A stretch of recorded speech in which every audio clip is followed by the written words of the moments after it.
here.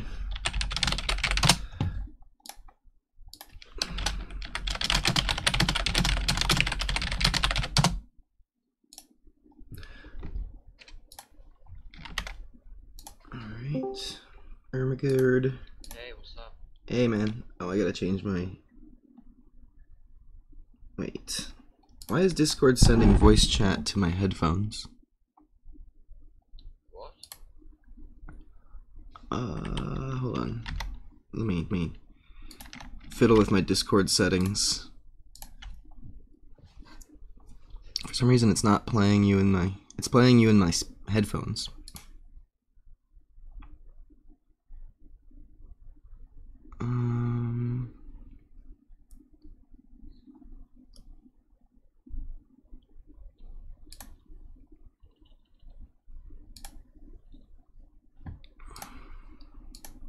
Alright.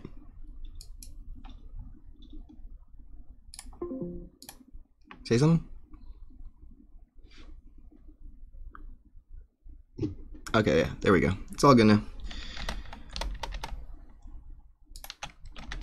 So what's up, Pluro? How you doing? I'm good. I'm good. It's Saturday, so just Right on. chilling. Yeah, that's true.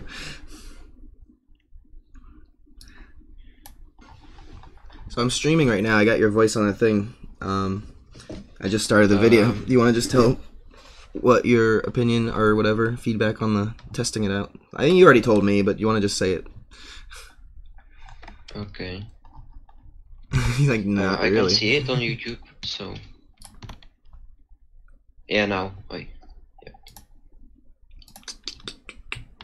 Well, I'm gonna work on spawn points today, and basically put in some NPCs to teach people how to use the functions in an in-character way. And that's the whole idea of immersion. Hey everybody, Matt Colville here. We live streamed on Saturday talking about one of my favorite adventures, Red Hand of Doom. And this guy's one good. of the comments that I got a couple of times, and then once when we uploaded the edited version to YouTube was, well, hobgoblins are kind of boring, so I think I'll have to replace them with something else.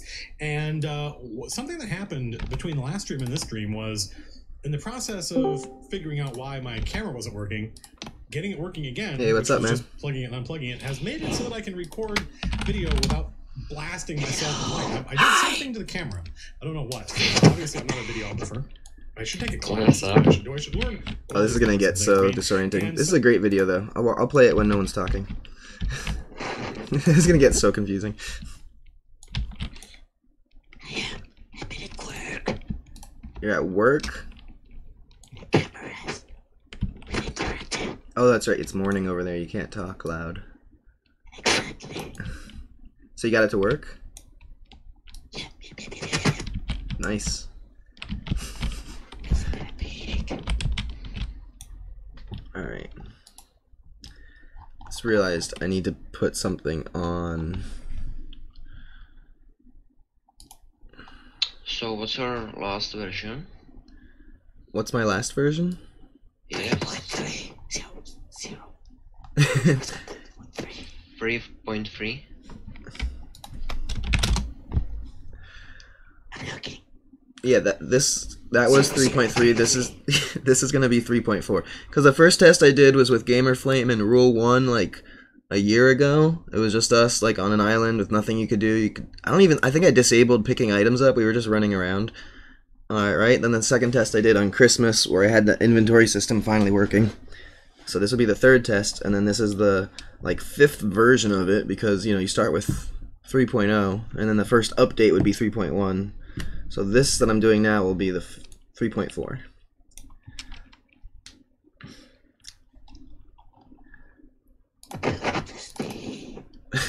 What? Oh, upload it through Steam, yeah. I don't know what the deal is with that, if like, because I mean I know what the deal is in general. You have to pay a little bit to get it on there.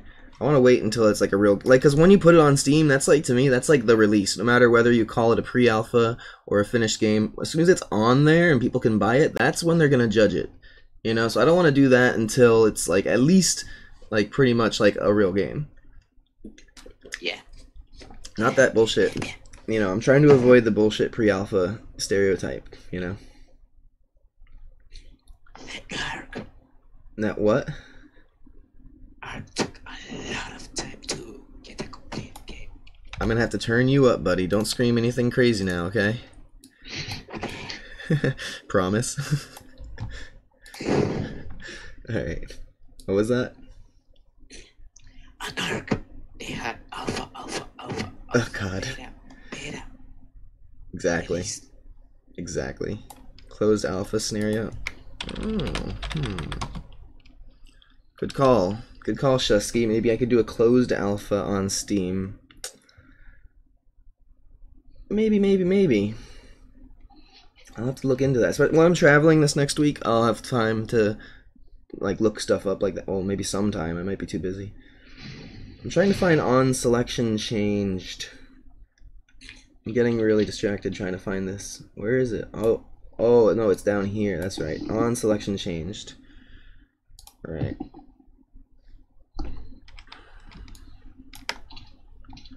So, the wilds of the Phalanx. Okay, and we have variable location. Your Text microphone is so silent on Discord. Ah, let me see. I got you on 200%. It's still. Yeah, I don't know if I So- have a volume for that separately. Hold on. Mhm. Is that the same for you, Roberto? Am I quiet on Discord? No, You see, yeah, my input volume's at max. That's weird. I can hear you well. I can actually hear you well too. I wonder if the viewers can. So what I'm trying to do is I want to. I have this is a widget, so I can do get owning controller owner, get owning player. It's a different phrase for everything you try to, but this will be a controller reference. And now here I can do a print string telling you you will spawn in the wilds of the Phalanx, of the Freelands.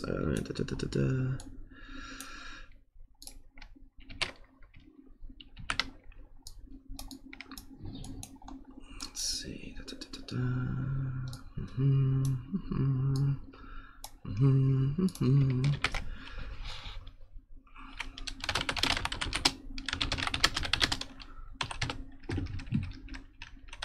Yes! Microchi is working perfect. How can I? What would be a nice way of warning players that you'll have no guidance? Wow, yeah, with no guidance, or with no guidance or tutorial. Advanced players. Recommended for advanced players only. Advanced the Phalanx and Dragons. I don't think I spelled recommended correctly. Always mess that up. Ah, nope. I just pasted it. I suck.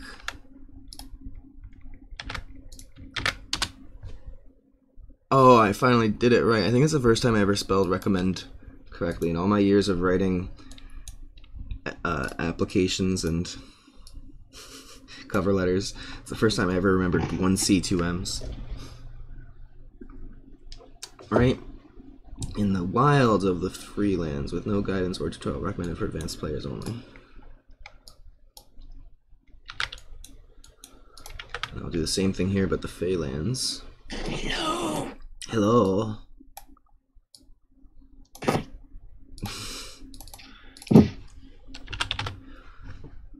Oh, and the color should be red. What's with his voice? He's whispering because it's early in the morning at his house. People are asleep. Where is he from? Central America, but every time he tells me the country, which was one time, a long time ago, I don't remember because I'm not good at maps. And he won't tell me a second time because it's fun to make fun of me for not remembering what country he's from. I could just start making shit up. I could just be like, yeah, he's from Ecuador, man. But then I might be right, and then he wouldn't know what to do. It should be red as well.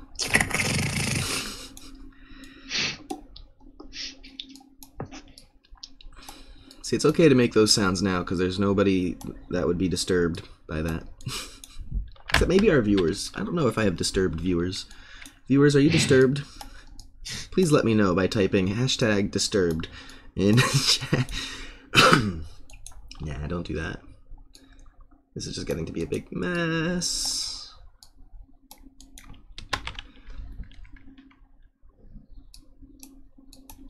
Alright, now this one will be green, saying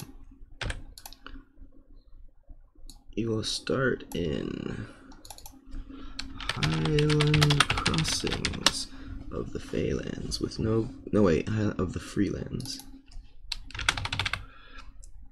Yes, Zymus is disturbed. There you go. It's on the record.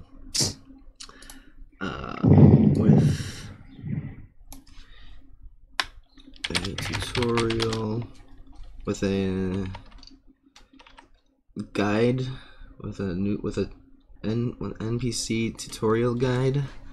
Just cram all the words together. Hyphenate NPC tutorial guide. With a mentor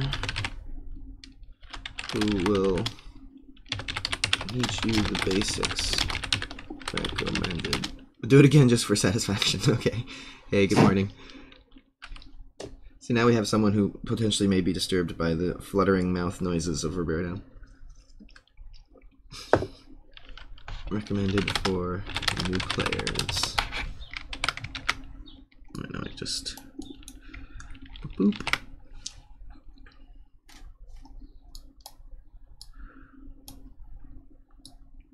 Should I say change it from the free to the frayed land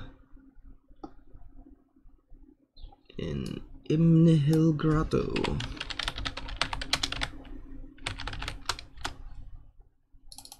It looks like spaghetti. That is the spaghetti god.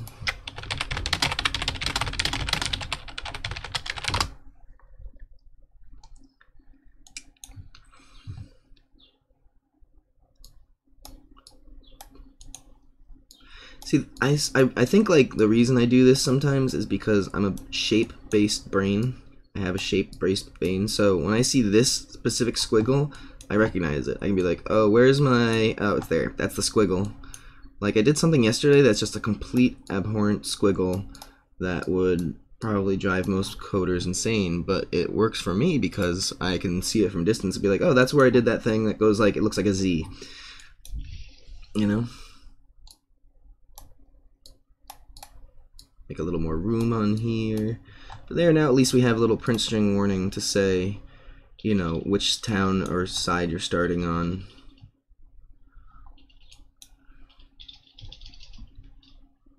Imnihil Grotto. I love that word. I made it up. The mentor who will teach you the basics. Recommended for new players. Let's try that out.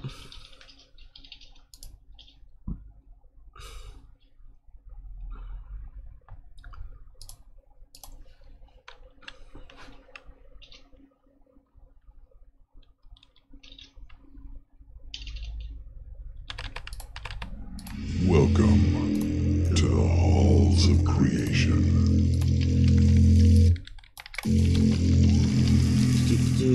Spaghetti masterpiece.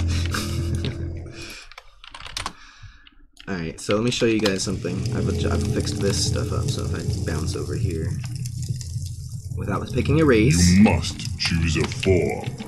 You must choose a form. You must. Even if the door is open, it's blocked. No body. So if I try to use this, no body. Okay, pick a race. Now if I try to go through, I can go through, but oh, okay. That dude's blocking me. I need to work on players blocking other players. Alright, here you guys see, I can go this far, but then it's like, ooh, try the mirror before you go. I can't leave without using the mirror. So then, be sure to choose your origin, it says as I leave. So let me show that again. Oh, I just interacted with the door now. So now that wait. No, okay, I think I managed to, okay, this is fine. When I bump into this wall, it says try the mirror before you go. And when I leave overlap, it says, be sure to choose your origin. Alright, so now we're here. I've interacted with a magic mirror. No, that's a dude.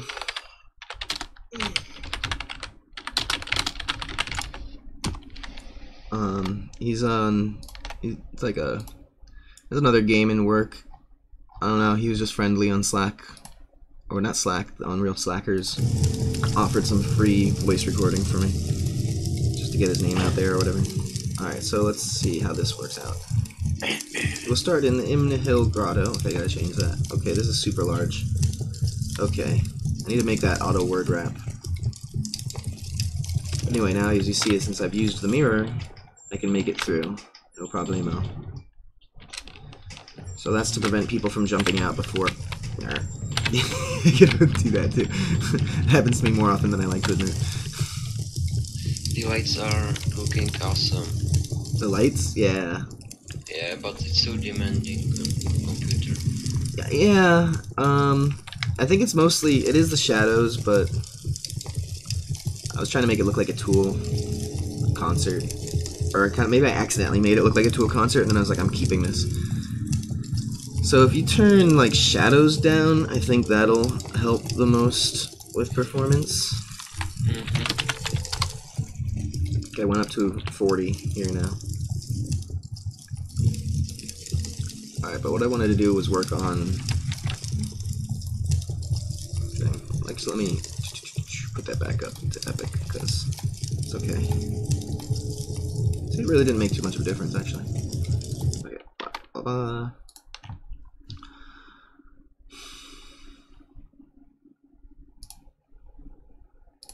string player alert.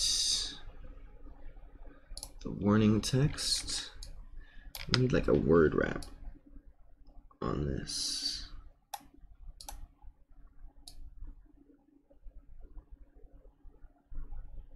Minimum desired width? No. Amazing!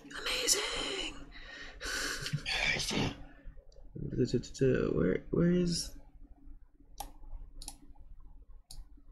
auto wrap text? There we go. Wrap text at 200.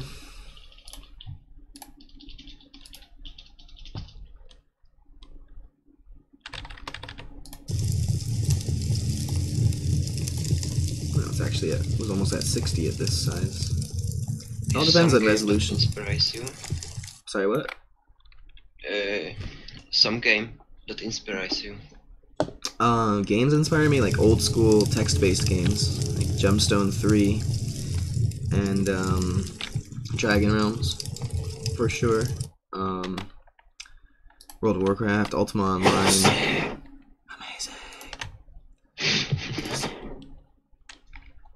But all the text-based games back in the day. I used to play one called the Fourth Dimension, 4D or something like that. The sounds are all right. Oh, I see somebody making games using the Art Marketplace kind of created the audio dialogue, like a plugin that's making the dialogue.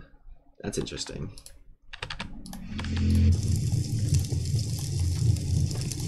Okay, I need to go. So right, see you later and good luck. Yeah, thanks. Take it easy. Bye. Ciao. He left. He's gone. Yeah. In fact, I go bring some food. Okay.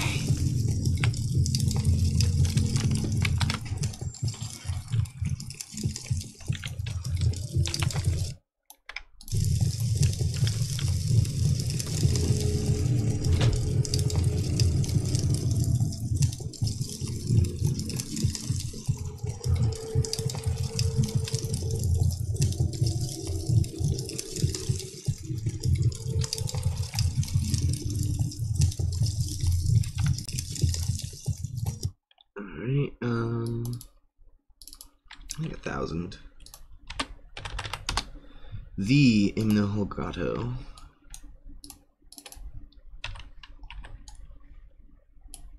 The Highland Crossing. In the city of Highland Crossing, maybe. In the town of... Highland Crossings. Town. Imminent Hill Grotto.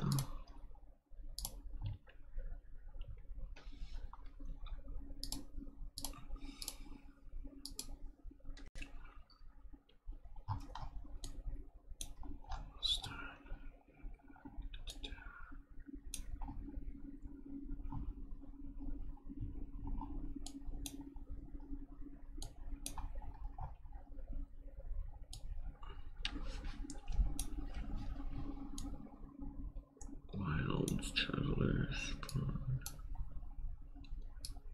Oh, I see. Okay.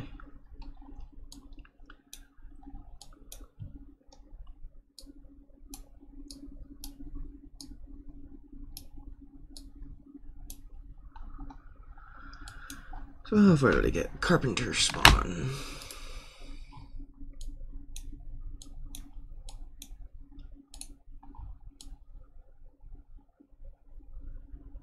Yeah, about halfway.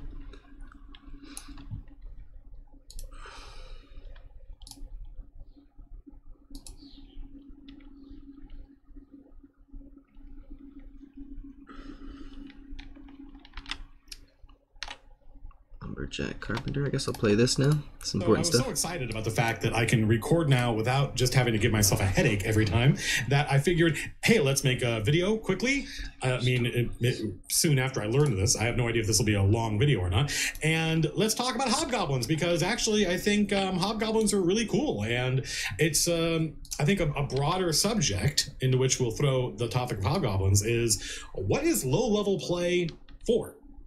And I think that we go through a cycle, which if you haven't played a lot, you may not have noticed yet, where you play low level and you sort of start to get burned out on fighting low level monsters and saving the town. But that's fine because you are progressing out of that. And now eventually around 5th to 7th level, you start fighting interesting things. And then when you get to like 9th level, you start to see elementals or extraplanar stuff. And so there's a curve of how, like, what level am I? And how weird are the things I'm fighting? And the line of your adventure goes pretty much straight through that. And once you've been 15th level for a little while, you start to miss being 1st level. You start to miss back when having a grappling hook mattered, right? And so that's one of the reasons I think Dungeons and Dragons is such an enduring hobby, is that it takes a long time to progress through these levels. Your experience progressing through them is wildly different at one end than it is at the other. And as a result, you start each time when you're low level, you miss high level play. When you're high level, you miss low level play. One of the things I think is virtuous, one of the things I think is fun and I embrace about low-level play, and I mean specifically, certainly 1st to 3rd level, but really up until 5th, I think. 1st through 5th level, I think of as being, book 1. And it's part of the fun for me as a dungeon master to make a mundane world seem dangerous and exotic, right? What do I mean by that? I mean that we're going to be in a medieval culture. We're going to be in a local town. Maybe there's a city somewhere nearby, but it's not going to be a big city. It's not going to be like Greyhawk or Waterdeep at that level. And if you look around, if you're in the city, if you're in the town and you look around, you see what an 11th century peasant would have seen here in the real world. It is a mundane world. You're at the blacksmith, you're at the carpenter shop, you're going to the stables to get a horse. You don't notice giants walking around. You don't see, unless you're playing in Tolus, which maybe we'll live stream about on Saturday night, you don't see flying carpets overhead. It is a mundane world. Well, what makes it interesting? It's the presence in the wilderness of goblinoids. To me, that is part of the fun of playing at low level, is that you're experiencing an entirely straightforward medieval narrative, but the stories about the things in the forest in this game are true. I enjoy that notion of there being tribal, ferocious, chaotic, and in this case, although the two don't have to go together, evil characters out in the forests who, if they could, would plot against us, and whose territory just happens to be, as our players step upon the stage, and we give up being whatever our background was and become whatever we are at first level, the borders of these tribal creatures' territory are abutting the human lands, which means there's going to be raids on the human lands by these barbaric tribes. There's going to be important humans go missing, or people who are important to those, like the blacksmith's daughter gets kidnapped by goblins. Classic start to an adventure. And it says something about those goblins. Why would the goblins be attacking the town? Well, two reasons I can think of. One is, we talked about this in the live stream, they have to expand. We'll talk about this in the next politics episode, I think, or maybe the one after that, that expanding your territory is a perfectly natural thing for any warlord, and that includes a hobgoblin warlord, and it includes a human count, or a duke to want to do, because that expansion is considered it's a sign of the health of the empire. It keeps the people happy because there's always a new influx of resources, and it makes them feel prideful. It makes them forget all the troubles because their empire is growing. It makes them feel like they're part of something important. It's how the hobgoblin or the goblin or even the kobold or orc commander keeps power, is he at least can go to his subjects and say, under my command, we have expanded our territory. And so that expansion eventually, it abuts the human lands, and now we're going to get some conflict. But the flip side of that is also possible. It's also possible that it's out of desperation.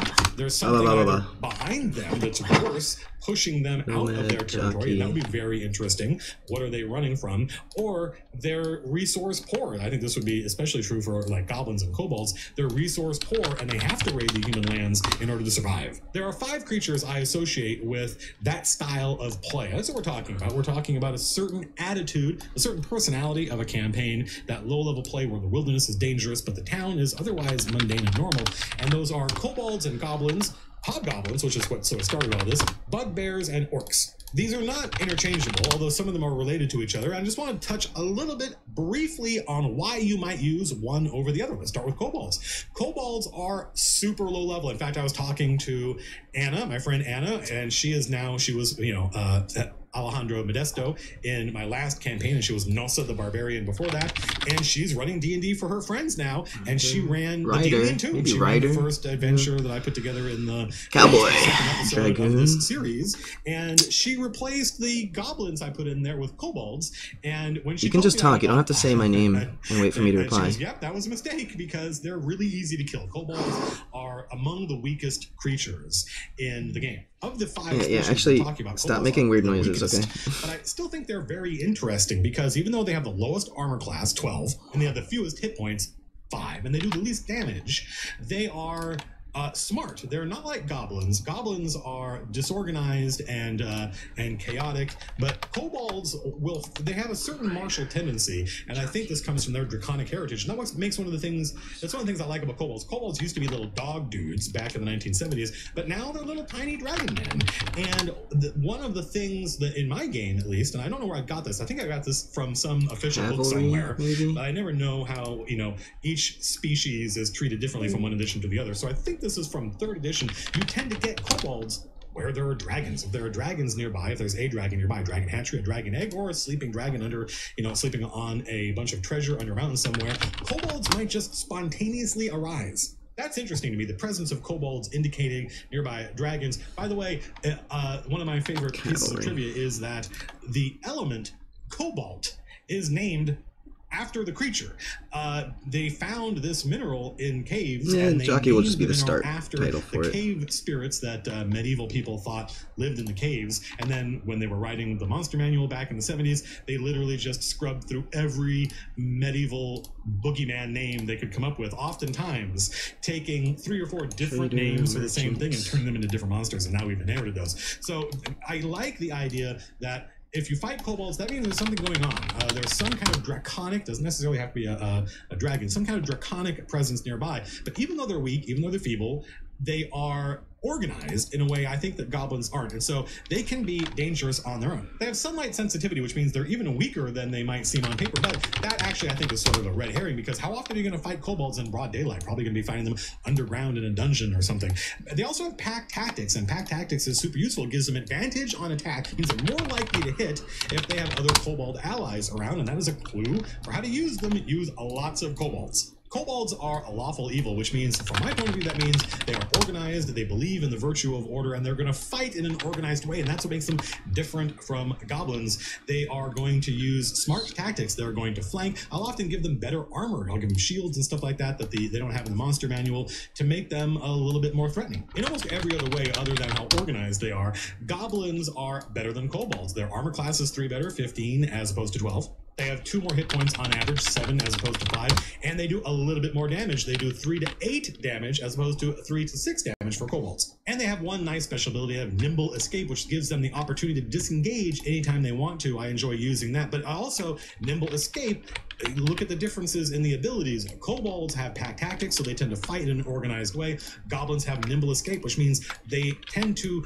break and run. They tend to, do guerrilla raids. They tend to strike and then run away. I play goblins. They're in the monster manual, they're neutral evil, but I tend to play them chaotic. I think they're one of the classic chaotic evil races. They're afraid. They respond only to power. They're cruel to each other. These are the hallmarks of a chaotic evil race. Then we have hobgoblins and bugbears. And the interesting thing about them is if you aren't paying attention, these are creatures that are spread way out because they're listed alphabetically. I think the 4th edition monster manual did a better job of this because they put hobgoblins, goblins, and bugbears all under goblinoids because they're all related to each other. They're all the same class of creature. When you put all 3 of them together like that, it's easier to explain to the dungeon master how they are related than in the 5th edition monster manual. They're all separated. So the way they work together, by the way, goblins, hobgoblins, and bugbears is goblins are the infantry, right? They die easily. You send a whole bunch of them in. They also have really low morale, right? They tend to break and run. That's represented in their nimble ability. Then you have hobgoblins. Hobgoblins are the commanders. They have fewer hit points than the bugbears, and they do less damage than the bugbears, but they have higher, actually much higher, I guess 2. It's higher armor class, which means they are harder to hit. And in my experience, a higher armor class oftentimes means they're going to live longer. The bugbears are big. They do more damage. They can do a lot of damage. Actually, they have more hit points. They have a lot of hit points, almost 3 times the hit points. But because the players can tell that guy does more damage and he's big and tough and has a lot of hit points, they're going to tend to focus fire on the bugbear. And because he has a low armor class, that's going to whittle his hit points down faster, I think, than the hobgoblin in the group, because the hobgoblin is more heavily armored and he doesn't seem as big as a threat. That's the purpose of the commander. That's the purpose of the brute. The brute goes up front. He's the meat shield. He takes the attacks, and the hobgoblin tends to command from the rear. Bugbears get extra damage, I think, on every attack, and they get even more, quite a lot, like 2 more dice of damage if they get surprised, which how often does that happen? I don't know. I don't think of bugbears as being roguelike, stealthy ranger things, but they might be. Hobgoblins have an interesting ability that's actually kind of the flip side of the kobold ability. Both kobolds and hobgoblins have this kind of trained, lawful, organized, ordered fighting benefit. Kobolds get advantage on attacks when their allies are nearby, and hobgoblins do extra damage when their allies are nearby. And remember that goblins and bugbears count as a hobgoblin's ally. So that's part of the devastating nature of this trifecta, is that you can throw only goblinoids at the players. You can say, here's 4 goblins, 1 bugbear, and 1 hobgoblin. And now, especially for a 1st or 2nd level party, that is one hell of an encounter, because the goblins count toward I feel like the wild the spawn should be hobgoblin's martial random. advantage, which means he's going to be getting a lot of extra damage. And if you play with the rule All where these wild 2 people ones could flanking just 2 people be on like opposite sides of an enemy get advantage, then that's crazy. You're going to be rolling a lot of dice, a lot more double the dice, right? And that means you're not only going to hit more often, you're going to crit more often, and you're going to be doing a lot more damage. One thing in my campaign that I use, and I don't know if I stole this from Jim Murphy, I might have, or if I stole it from the people he stole it from, but hobgoblins in my campaign are literally half human, half goblin. They are the result of breeding or beast magics that some sorcerer somewhere has been casting spells on humans, and this is not something that happens naturally. It requires sorcery. Been casting spells and creating hybrid human and goblins, because a hobgoblin, from my point of view, is kind of the perfect cross, right? Between it's ferocious and savage the way a human is not. but it's smart and tactical the way a goblin is not, and it will keep morale. That's another thing I think. Hobgoblins, in fact, I often use morale rules, my own morale rules behind the screen when I'm looking at the bad guys. When do they break and run? And in my campaign, if the goblins are led by a hobgoblin, they're much less likely to break and run. Again, the influence of the human interbreeding in there, and also that notion of saying hobgoblins are the result of using magics to breed humans and goblins is sort of disgusting.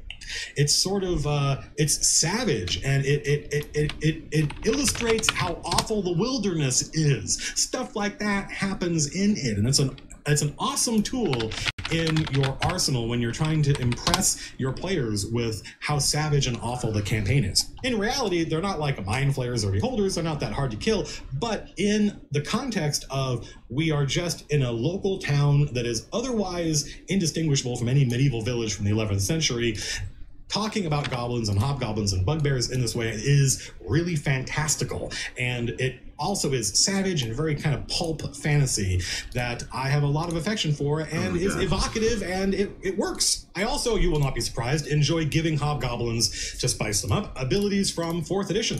Phalanx movement, where as a bonus action, a hobgoblin can give his allies a free 1 square 5 feet of movement as long as they are within 5 feet of the hobgoblin and they end their movement adjacent to the hobgoblin, which seems really limiting, right? Basically, you have to be next to the hobgoblin. He gets a bonus, he uses his bonus action to give you free movement, but you can only move 1 square, and it's only as long as you're adjacent to the hobgoblin. But in reality, especially when you're using a lot of goblins, for instance, or a couple of bugbear brutes, it's very powerful, allowing just that 1 square of movement allows you to move guys around, flank your enemies, avoid getting flanked, make it hard for them to move where they want to move without provoking attacks of opportunity, which is another great tool in your tactical arsenal. I like getting Hobgoblin Commander's abilities from 4th edition. I like using some equivalent of the marking ability. If the Hobgoblin Commander hits you, then his allies for the next round have advantage attacking you, because he's basically lowering your defenses, he's in your face, he's making it hard for you to defend yourself, and he's very intelligently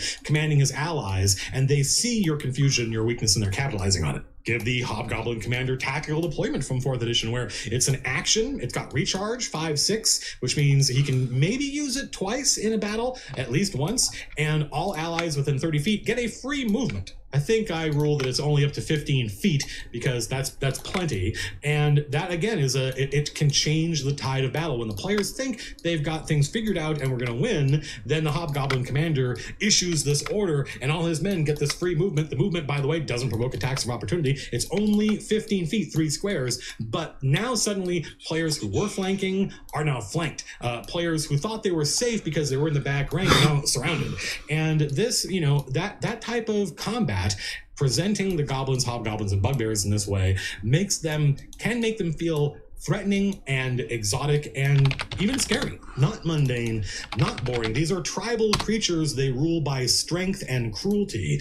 And if you show that to the players, if you show them caring only about strength and being cruel to each other and the player characters, then I think you'll definitely get their attention. What counts as cruelty differs from group to group. It's going to be very idiosyncratic. Having the hobgoblins having a necklace of teeth, human teeth maybe, or goblin teeth, maybe the goblin servitors who disobeyed them is one thing, or having there be, human heads rotting on their shoulder pads like, pieces of armor. The different things, or, instead of teeth, what if they're tongues? It depends. Sometimes groups, especially new groups that haven't played D&D before and aren't used to how powerful their imagination can be, really simple things can fire that imagination, and you don't have to go overboard. You don't have to go to 11 on some of these things. You can go to 6 or 7 and the players will be creeped out. But if you played a lot, if you played before, then sometimes you got to dial that up a little bit, and in order to impress the players, you need to really show them that these guys they don't care, they don't have the respect for life that these civilized races do. That's the hallmark of the civilization versus wilderness, law versus chaos conflict. That is, I think, not only is it something I'm a big fan of, as you know if you've watched my videos, but it is I think, underlying a lot of Dungeons and Dragons. It's the reason we have creatures like hobgoblins, goblins, and kobolds. There's also orcs. Orcs are not related to any of these other creatures. Orcs are lightly armored. They have an armor class of 13, which is only one better than kobolds, by the way. I think, at least in my memory, I think of orcs as being much stronger than, much nastier than things like goblins, even hobgoblins, but not according to the monster manual. According to the monster manual, they're only a little bit harder to hit than a kobold. They have more hit points than goblins or hobgoblins, which means they're tougher. They do more damage. I think it's 4 to 15, because they get a d12 plus 3 than anything except a bugbear. And so they're a little bit nastier than goblins or kobolds, but about as nasty as a hobgoblin. So it's up to you how to use them. I tend to play orcs as being more military, more soldier-like than anybody except hobgoblins, more military. They don't have any special abilities that reflect this. It's more just the minis I choose and the way I deploy them. I used to play, I don't know where I got this idea, but I think I may have made it up. I may have misunderstood something I read, but somewhere around first or This second doesn't need to be so edition, complicated. I could run all of these on one branch. They were giant kin, and so I typically I'll do that in deploy the next one. orcs Whatever. in a place where eventually the players are going to meet and fight hill giants and other giants. And so toward the lowlands, you get these tribes of orcs, right? If you get kobolds where there are dragons nearby, you get orcs where there are giants nearby. But that's not true in 5th edition. That's just something I may have made up. In my game, and I think like in my friend Jim's game and in most games I'm aware of, orcs tend to be considered nastier than goblins, hobgoblins, bugbears, but they're not really. There's no mechanical reason to make them thus. I think probably if I had been sitting in on it, if I could have been a fly on the wall in a design meeting, I would have heard the folks probably in every edition since 1st edition talking about these 5 races and how to differentiate them, how to make them all different. We're stuck with them. We can't just throw some of them out because there are legacy players who like each of them differently, but it gets hard when they're all crammed into the same range. I think the nastiest of these guys is CR 1.5. I don't know, maybe bugbears are CR 1, but there's a whole bunch of intelligent weapon wielding, non-magic using, they're not mind flayers with crazy abilities, creatures crammed into this tiny CR range, and it's up to us as dungeon masters to come up with ways to differentiate them. So feel free to come up with your own reason why orcs are over here. Who are orcs related to? What are orcs descended from? Where did orcs come from that they're not goblinoids, right? We know where kobolds came from. Kobolds are dragonkin, and goblinoids, these 3 races, are related to each other. So what's going on with orcs? It's perfectly reasonable to have your own answers to those questions. You're the dungeon master. You should have your own answers to those questions. And it's fun to think about what makes your campaign different from other people's campaigns. All right, that's it, folks. We talked about why I think hobgoblins are cool. It has a lot to do with my affection for a certain style of play at low levels, and that is the wilderness is dangerous and exotic and has things in it that actual medieval towns and villages did not have to deal with in their wildernesses, but they feared things like that. And so you get this great juxtaposition of an otherwise mundane world like the one that our ancestors lived in, but this wilderness is a lot more dangerous than the wilderness they had to deal with. It's that 13th warrior kind of thing where they travel far to the north and there are these tribes. Like if that were a D&D adventure, you wouldn't need to use primitive humans. I think the premise of 13th warrior is that those are a pocket of Neanderthals that had survived into the modern age. But we would use, if this were D&D adventure, we would use hobgoblins or something like that. It's a sign of how dangerous the wilderness is, and when you're a first level character and a goblin can kill you with 1 hit, then the wilderness can be very dangerous indeed. That's it, folks. The Kickstarter is coming soon, hopefully in the next couple of days. There's a link in the doobly-doo if you want to get an email alert when the Kickstarter goes live. Otherwise, we streamed Saturday night. It was pretty good, and that was a good video. That's the topic I'm into. Making low-level play exciting so that high-level game is fun.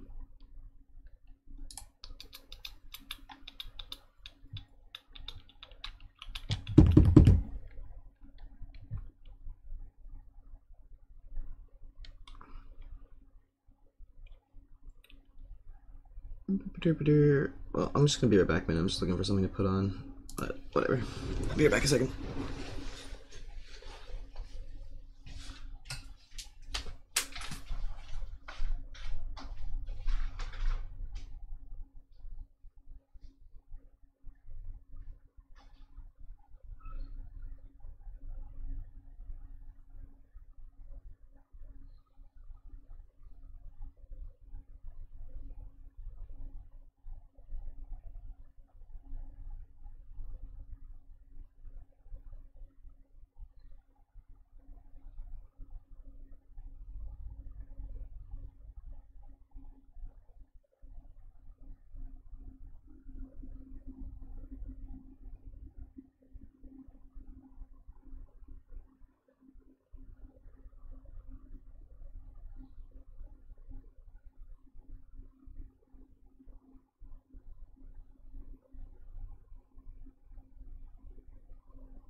Hey, I'm back.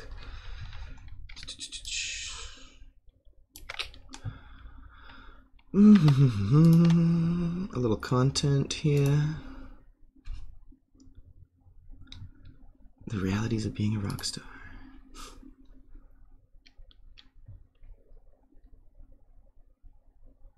Yeah, let's watch some Daily Show. Last night, President Trump moseyed down to Nashville to campaign for Republican Senate candidate Marsha Blackburn.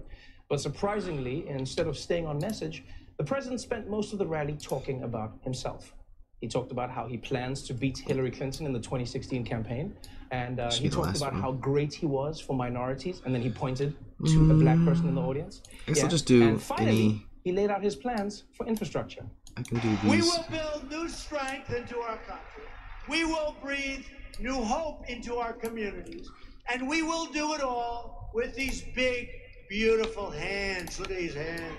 Fuck. Really? Look at these hands. Really? You did that? Yeah, that's right, America. President Trump is going to personally build up America's infrastructure with his bare, beautiful hands. He's going to pitch up like, you guys can stop building that bridge. Me and the old pussy grabbers can take it from here. Come on, Wall. Come on, Wall. I got it. Also, did you guys notice the guy in the audience there? Like, that's how you know that Trump has his people on lock. Trump puts up his hands, and this guy's like, hands. God. And now, Trump wasn't just in town to ignore the Senate candidate he was there to promote. Being on that stage also gave him the opportunity to crowd test his favorite new conspiracy. So how do you like the fact they had people infiltrating our campaign? Can you imagine? Can you imagine? Is there anybody in this big, beautiful arena right now that's infiltrating our campaign? Would you please raise your hand? Now, that seems weird. And you can laugh all you want, but that's how the Americans' finale ended tonight. Yeah, Ronald Reagan said, raise your hand if you're a spy, and the Jennings fell for it. Did not see that coming. I did not see that coming. Raise your hand if you're a spy is one of those questions that's supposed to sound like a joke, but it's actually totally serious. You know, like those questions like, wouldn't it be so funny if we had a threesome? I'm kidding, obviously, but I mean, that would be so funny, though. We almost have to do it, how funny it would be when you think about it. But yes, what Trump is referring to is his claim that the FBI placed a spy in his campaign to These are like in reverse Hillary order. Clinton win the election. Let me Which, just go like ahead and do most this. of Trump's conspiracies, is total bullshit. No evidence at all. What did happen is that the FBI, with good reason, had concerns that Russia was infiltrating Trump's campaign. So it used an informant to try and stop it. If anything, the FBI was trying to protect Donald Trump. Calling that spying is like accusing your doctor of spying on your cancer. What are you doing in there? So Trump knows that the FBI wasn't spying on his campaign. But he also knows that if he keeps saying that they were, Hans guy over here will start to believe that the FBI was out to get Trump from the start, and that the Mueller investigation must just be another plot by the anti-Trump deep state. And you don't have to take my word for it. Over the weekend, the president's attorney, Rudy Giuliani, told CNN that the attacks are part of a political strategy to sway public opinion against the Mueller probe. It is for public opinion because eventually the decision here is going to be impeached. So crazy. Impeached. Members of Congress, Democrat and Republican, The people are that stupid, or are we stupid enough to believe that there are people that stupid, or are we stupid enough to believe that there are that many people that are that stupid? You know, I'm honestly shocked at how upfront Giuliani is about the whole thing. He's just like, yeah, we're trying to manipulate public opinion against the investigation so that Trump doesn't get impeached. Duh. Like, if you're ever pulling off a heist, don't have Rudy on your squad. He'll give it away. Help me, help me. I'm faking a heart attack so that my boys can sneak into the safe. That's what I'm doing. Help me. And thanks to Giuliani, we now understand why Trump has not only been pushing this conspiracy, but also branding it, or at least trying to brand it. According to the Associated Press, Mr. Trump wants to brand the FBI's confidential informant a spy, believing the more nefarious term would resonate more in the media and with the public. The president used some version of the word spy 24 times in 15 tweets over 10 days. We now call it Spygate. You're calling it Spygate. Yo. It should be noted that virtually no one is using that term. No, we're not calling it Spygate. I can hear you. Calling it that because there was no Spygate. Man, Trump is president. The media is reporting on him, calling it Spygate, and to him, that means they're also calling it Spygate. Like, I'm really shocked if Trump doesn't understand how echoes work. You know, he's probably at the Grand Canyon like, hello, hello, whoa, that's what I was saying. You see, the problem is that much like a ticket on Trump's defunct airline, nobody is buying it. President Trump himself, in the Comey memo, said, if anyone connected with my campaign was working with Russia, I want you to investigate it. And it sounds to me like that is exactly what the FBI did. The Trump people think that the FBI had an undercover agent who inveigled his way into the campaign. There's no evidence for that whatsoever. President Trump accusing his special counsel and his team of a Did you hear whole that? new set of conspiracy This theories. dude says The inveigled. president calls it Spygate. Fox News can confirm it is not. Even people on Fox News are calling Trump out Should be going through the for this one, Discord. which can only mean one of two things. Either there really is nothing at all to Spygate, and Trump is just trying to undermine the Mueller investigation, or the deep state FBI has infiltrated Fox News. There's only one way to find out if that happened. If anyone at Fox News is a spy, please raise your hand. You got a copyright strike for that. Whatever. I mean, whatever. Whatever. I wonder if they do that for those shows. How to make a single player Battlefield game.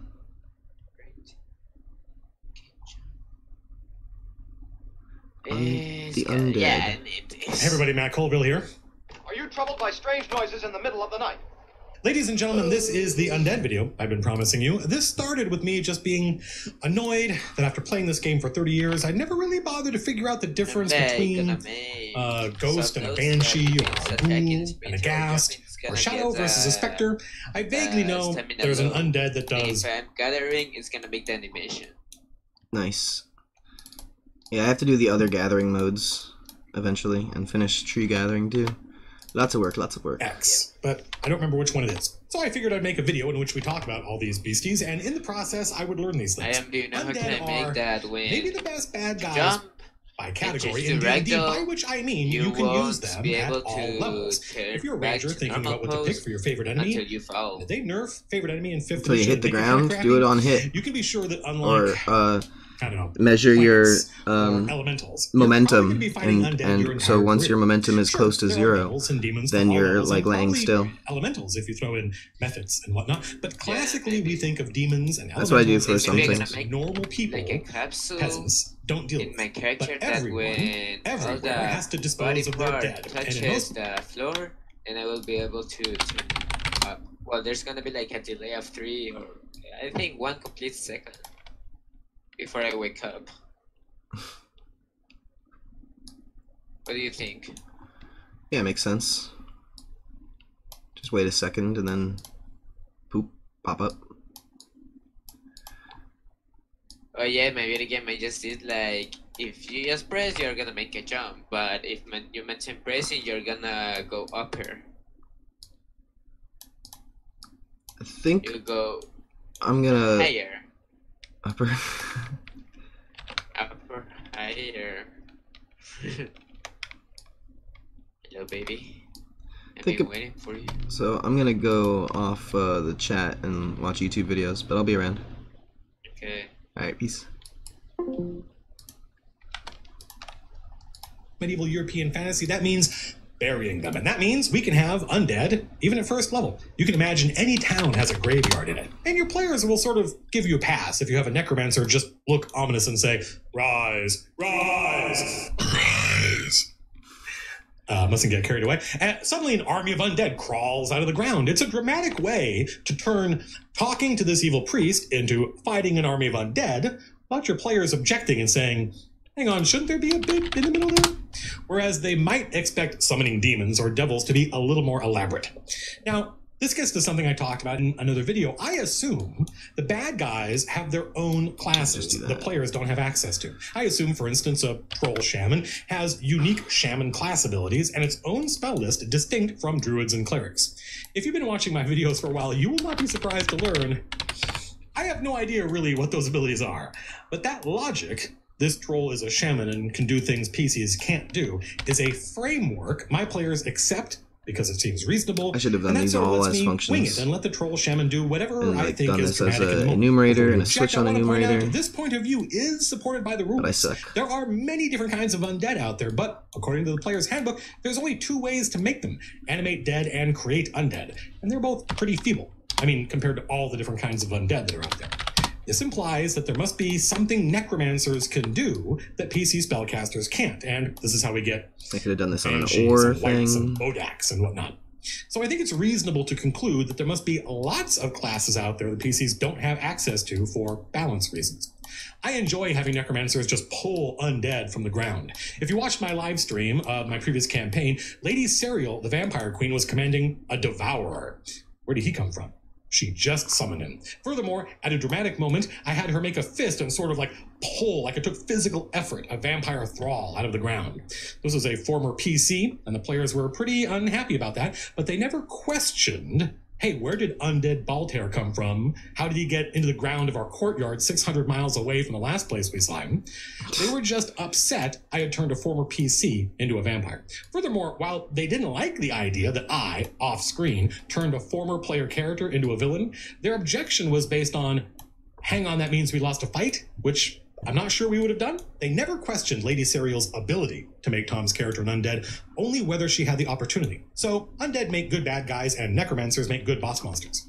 Before we get into individual undead, let's talk about them generally. You can think of undead as coming in 2 or 3 basic flavors. If we assume one flavor is high-level villains, like a lich or a vampire, that leaves us with 2 basic kinds: corporeal undead and incorporeal undead. Undead in 5th edition are sort of designed so that you can fight either kind at any level. I think in earlier editions, incorporeal undead were assumed to be nastier than corporeal undead. Not so anymore. The reason I think this is important enough to bring up is that all incorporeal undead have some variation of the following stat block. It says, and I'm going to read the whole thing just to prove a point, damage resistances, acid, fire, lightning, thunder, bludgeoning, piercing, and slashing from non-magical weapons. Damage immunities, hold, necrotic, and poison. Condition immunities, charmed, exhaustion, frightened, grappled, paralyzed, petrified, poisoned, prone, and restrained.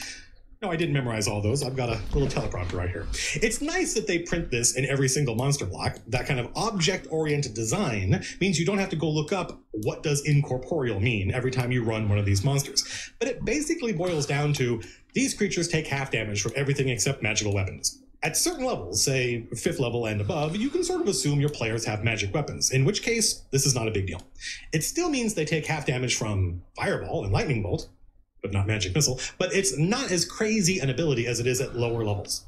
Because if your players don't have magical weapons, incorporeal undead basically have double their listed hit points. A ghost with 45 hit points that everyone's doing half damage to is mathematically equivalent to a ghost with a 90 hit points that everyone does normal damage to. The reason this is important enough for me to bring up is that a lot of incorporeal undead have some kind of debuff they apply. Life drain or strength drain, and given how hard they are to kill, because of the half damage thing, these undead can pose a serious threat to your players without you realizing it. That is why I bring it up. Unlike ghouls and wights, creatures like shadows and specters can tip your battle over into a death spiral. A death spiral occurs when the rate at which your party is losing begins to accelerate. Once you start losing against some of these bad guys, you're going to start losing faster and faster, and the likelihood of you turning the tide gets very low very quickly. This is not a hypothetical scenario, by the way. My friend Jim killed off an entire party of high-level characters run by highly invested players because he threw a bunch of strength-draining incorporeal undead at us. Jim used the rules for building an encounter, and according to the rules, it was a balanced encounter. And indeed, I, then and now, believe the battle could have gone either way, and in that sense, it was balanced. But the nature of the bad guys meant that if we started to lose, I feel like I'm more on for this, but it's almost like I get to the point where I'm like, I'd rather just finish what I wrote here than start over an easier way, and then just, do the next one the easier way. Remember what I said about using CR to build encounters? That system cannot save you. If I have to come back here and change this, I'll just redo it to do so. Therefore, be careful deploying incorporeal undead, especially if your players don't have Yeah, magic. for the time being, it's pretty simple I think function. one is so always fine. Be especially careful not too of big a using a deal. lot of incorporeal undead at any time. If you're ever planning an encounter with Probably as just makes many my blueprint incorporeal undead as your slower party and size, slower having all this think crap. back to this Like, video. individual I'm not saying functions don't do work it, better just for think about it. just for Lastly, like I don't think reading this the is a problem for blueprint, new players. Legacy doing things players, like meaning deleting folks who played things, earlier editions and of seeing D&D, the screen often assume refresh. undead are vulnerable to radiant damage. Nope. They were in some earlier editions, but 5th edition doesn't make that assumption. Instead, remember how incorporeal undead take half damage from basically everything? Everything except radiant damage. That's not on the list. So clerics and paladins are more useful against these guys, but it's only because they get to do their regular damage while everyone else is dividing by 2. I bring this up because I've seen a couple of people online in the past argue that undead should be vulnerable, i.e. take double damage from radiant sources just because it made sense to them. If you want to rule that way, that's fine. It's your game. It just means the lifespan of that awesome vampire villain you've been working on just got much shorter if there's a cleric or paladin in the party.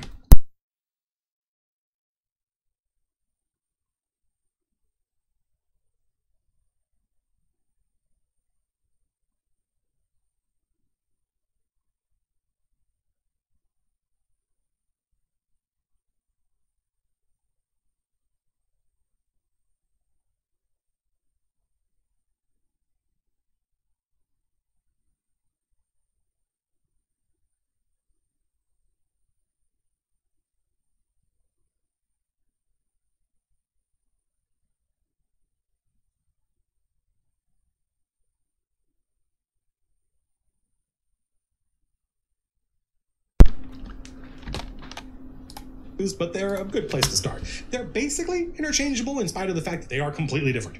Interchangeable in the sense that neither skeletons nor zombies are going to be a real challenge for your party. These guys are pretty feeble, but that's fine. Not everything needs to be a world-beating encounter, in spite of the fact that more and more it seems like that's the trend. That's a subject for another video. Each of these are CR 1/4, which is code for you can toss a whole lot of these at first level players without worrying too much.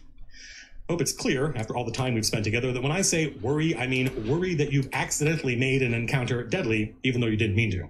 That's a terrible feeling as a DM and one devoutly to be avoided, so err on the side of caution at first. Remember that a battle suddenly jumps up in difficulty if the players are outnumbered, but skeletons and zombies and really any monsters with CR less than 1 are an exception. In fact, if you want to throw a ton of something at your players, this is a good opportunity to steal minions from 4th edition. Minions have all the same stats as their non-minion counterparts, but they only have 1 hit point. So they present a challenge, they hit and do damage as normal, but any damage kills them instantly, which makes more sense for skeletons and zombies than almost anything. Minions are a great way to make your players feel heroic by wading through a sea of bad guys. Maybe you want to describe the minion versions as being decrepit. Players don't like blowing their abilities and doing multiple dice of damage only to find out they were fighting minions. So give them a hint that these undead are more feeble than those undead, and that should be enough. Also, minions don't take half damage from a failed save for game balance reasons, and they're only worth 1/10 the XP. So 5 XP per skeleton or zombie instead of 50 if they're minions. These guys are kind of boring, so let's beef them up. Skeletons exploderate for, let's say, 1d6 damage to everyone adjacent to them. I think I've done as much as a d8 to everyone within 10 feet per exploding skeleton, but that could be dangerous for a low-level party. And when I did this, the skeletons in question had a glowing red rune carved into their skulls. That acted as both the symbol of the necromancer who raised them and a sign that these skeletons were different from normal skeletons. So you get a good synchronicity between narrative and design there. To make zombies tougher, let's say they can grab you and immobilize you. Zombies grabbing you while skeletal archers shoot at you, now you're having a bad day. Skeletal archers with flaming arrows that do an extra d4 damage, that's a Matt Koval encounter. Zombies have AC 8, which means they are very easy to hit, but they have AC 8 because they are tough. Undead fortitude means they are hard to kill, and so they have to be easy to hit, because hard to kill and hard to hit is called double dipping and therefore unsporting. If you want your zombies to be challenging at high level, and I think there are probably better monsters to use than these guys if that's what you're going for, you can just give them way more hit points and a higher attack bonus and more damage, and say it's an ogre zombie or a giant zombie. There are examples of these in the monster manual. If you want to make your skeletons tougher, feel free to give them armor. And in fact, here's a tip. If you give them leather armor, that means they are only recently dead. Otherwise, the leather would have rotted away. Classically, these guys are the remnants of some ancient army that fought here. When Lady Serial gestures and summons an army of undead, the assumption is, and feel free to just tell your players this, that they are standing on an ancient battlefield. If you name that ancient battle and the forces arrayed there, you give your players a sense that your world has depth. even if you just made it up on the spot. Here's another idea. If you want to give your players the sense that this army of undead is very ancient, tell your players that they're all wearing bronze armor, because here in the real world, bronze armor communicates ancient primitive stuff. By the way, before we move on, do not try, this is something I think new DMs do all the time, and I've even seen adventurers that do this, do not try and trick your players by describing a room as having the bones of humanoids scattered all over the place, hoping then to surprise them when the skeletons animate. As soon as you describe the place as having bones littered around the area, the players will assume they're going to animate into skeletons. Just be aware of that. Shadows, specters, and wraiths. I confuse these three guys all the time, so let's work it out. All three of these guys are insubstantial. That's why I get them mixed up. Really, the only reason I get all these undead mixed up is because they all undead, use real-world names that, before D&D, were never ordinal, meaning there was no magnitude implied between specter or ghost. They were often just different names for the same phenomena. Shadows are the least of these. They're actually not fully incorporeal, so unlike specters. Wilds are going to be random anyway. I don't need them in this, and then I can just use this under doorways as a function, and maybe keyholes, depending on how you decide to rule. The text says they can move through a space as narrow as an inch without squeezing. So it's up to you what the limit on that is. If these they guys start in are the city, CR1 then they half. can all go So here. on paper, they're only twice as nasty as a skeleton or a zombie. But these guys are much harder to kill because they take half damage from almost everything. And the entire time you're fighting them, you're losing strength. So be careful deploying these against parties without magic items, and especially against parties without a cleric or paladin. Like a lot of incorporeal undead, shadows have sunlight sensitivity, which isn't much of a weakness since you're unlikely to fight them outside on a sunny day. It's called Dungeons and Dragons, not Daylight and Dragons. I know I've used that joke before, but I paid the writer a lot for it, so I want to get some value out of it. A lot of people interpret sunlight sensitivity to mean they will take damage from the third level spell Daylight, but officially the Daylight spell just makes light that is as bright as daylight, but not actually daylight. And if you need some science thrown in there, which you don't, you can think of daylight as being bright but lacking ultraviolet. You need either the sunlight spell or the sunburst spell, which are both higher level, and of course you can rule that the daylight spell affects these guys like real sunlight, but daylight is only third level, so you'd be handing your players the ability to smoke like a vampire with a third level spell, so think about that before you do it. The monster manual doesn't explicitly say how shadows are created, but I like the idea of the players encountering these Hiroshima-like silhouettes on the walls of a dungeon where an ancient battle took place. If you don't know what I'm talking about, the atomic bomb, the real actual bomb America dropped, emitted so much radiation so quickly the next that one I'll do a switch on string, but this will still be cleaner. Any walls nearby. If there were people standing in front of those walls, their bodies shielded parts of the walls from the radiation, while it also vaporized those people, leaving this ghoulish silhouette of the person flash frozen on the wall. As horrific as that is, actually, because that is so horrific, it makes a great way to introduce some shadows. The players are in an antechamber where the ancient evil bad guy completed the ritual centuries ago, annihilating the knights in the room who are trying to stop him, leaving only their silhouettes on the wall, freezing their shadows in whatever poses they held in life. Then, later in the encounter, the shadows of these knights come off the wall. That's cool. Specters are, on paper, twice as tough as shadows. They have the same armor class, but more hit points. They are incorporeal, and they have a debuff, but that debuff can't really cause a death spiral, because specters don't drain your strength, they drain your hit points. And a lot of them, by the way, 3d6, which means there's a chance a CR1 Specter could, on a critical hit, do 36 damage. It's not likely, but it is possible. Happily, in D&D, you are just as effective with 1 hit point as you were when you had full hit points, so this isn't something that's going to immediately ruin your day. If you drop to 0 hit points from a Specter's life drain, you die. No saving throws. This is another warning to DMs. Most CR1 monsters can't just instantly kill someone because they drop them unconscious. I don't think the monster manual explains how you get Specters exactly, but I know one way. Wraiths make them. Wraiths are maybe the nastiest of the incorporeal undead. They are CR5, which means they're supposed to be tougher even than ghosts, which we haven't talked about yet. But I don't confuse ghosts and wraiths. I confuse wraiths and wights because they have very similar names. We can differentiate them by name if we remember that wraith is cognate with writhe, meaning to curl and twist like rising smoke. Smoke is insubstantial, so wraiths are insubstantial. Whereas wight just literally means person. Man, normal human male. Someone named Cartwright is descended from someone who drove a cart around for a living. Cartwright and Cartman, same name. So since normal wights, i.e. men, have flesh and are substantial, we can remember that D&D wights have flesh and are substantial. Wraiths are only a little harder to hit than other undead, AC 13 instead of 12. They take half damage from everything, and they have life drain like specters, but unlike specters, these guys can result in a death spiral, although in a somewhat more obscure way. Like a specter, a wraith's life drain doesn't make you more likely to lose. You're not less effective when you're wounded, but if a wraith's life drain reduces you to 0 hit points, you become a specter. Now, that is dramatic, so I love it. But consider what it means for the action economy. Not only did your party lose a member, which happens anytime someone drops unconscious, the enemies gained one. That means it's not just -1 from one side of the equation, it's +1 to the other side. Double the normal problem associated with someone going unconscious. That's basically all wraiths do. Like shadows, I think you could easily build an encounter of just wraiths that would be balanced according to the rules. But once a PC got turned into a specter, you would discover the party was now basically doomed, because getting turned into a specter isn't something that happens to a party that's winning. And if they were losing before with all their party members, well, they are well and truly boned, because they just lost a character and the bad guys gained one. So far we've covered skeletons and zombies and shadows and specters and wraiths and undead in general, and we're about halfway done, so we're going to stop. Continued in another video.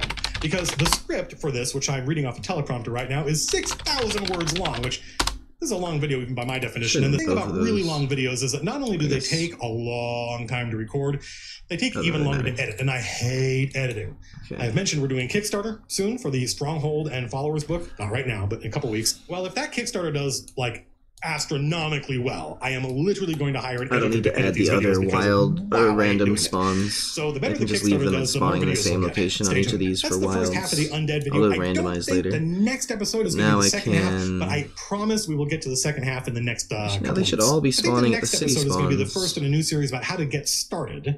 But the next undead video will cover ghosts and banshees and ghouls and ghasts and wights. I'm not sure if we'll talk about liches or vampires, because I think those guys tend to be, or like, you know, mummy lords or whatever, because I think of those guys as unique bad guys. And we may do a whole series on demons. I think demons come in enough, demons and devils come in enough different kinds of varieties that it's easy to get them all confused and sort of be overwhelmed. You know, I come to 5th edition with literally decades of history, and I remember when they were like type 1 demons and type 5 demons and stuff like that. So I have a basic understanding that there are demons and what flavors they come in. But if you're a new player, a new dungeon master, and you don't, I think you could be overwhelmed. So let me know how useful you thought this first half of the undead video was, and maybe we'll do more. Thanks for watching, folks. If you want to support the channel, come by my Amazon page. There's a link in the doobly-doo. I think I write fantasy novels for a living. If you like D&D, I think there's a good chance you like the books. Read the reviews. I think I just hit 300 reviews for my first book, Priest, on Amazon. So read the reviews and, you know, make up your own mind. Next episode, we meet in a tavern. Until then, peace out. Hey everybody, Matt Cobley here. A couple of announcements before we get on with the undead, the second undead video. First of all, Adventure Lookup. I know I mentioned it before, but it is live and it is working, and thousands of people have used it to find adventures for their D&D game. In case you don't know what it is, adventurelookup.com is a site that we created, the community created, to allow you, the Dungeon Master, all ratings on the GitHub, our amount of money for, we did zombie, moving in, onward and upward, ghasts, ghouls, and wights. None of these guys are insubstantial. Ghouls are sort of like zombies for higher level groups. They're CR1 and they could be used as minions for a higher level group. I want to make sure people understand the principle of minions. Any monster can be a minion. It's all a matter of perspective. For a first level party, ghouls are supposed to be a tough challenge. But you can imagine how, for like a 7th level party, a bunch of ghouls would be a nuisance. Something you as a DM deploy as cannon fodder in a larger battle with more powerful enemies. And do you really want to track individual hit points in a situation like that? That's a great opportunity to use ghoul minions. An ogre is a challenge for a 2nd level party, but that same ogre would just be a nuisance for a 10th level group. Feel free to use an ogre minion with them. Some players don't like that, and I get it. That conceit of this thing was super tough when we were low level, but now one hit kills it, ruins the suspension of disbelief for some players. But for others, it reinforces the cinematic nature of the game, in which you can imagine Achilles or Ajax wading through a sea of ogres, no problem. I remember watching the Fellowship of the Ring movie and the death of Boromir scene, which I think happens off screen in the book, but we get to see it in the movie. And before the orc archers showed up, I literally thought, my God, how many orcs are enough? Answer, none. Literally no number is enough.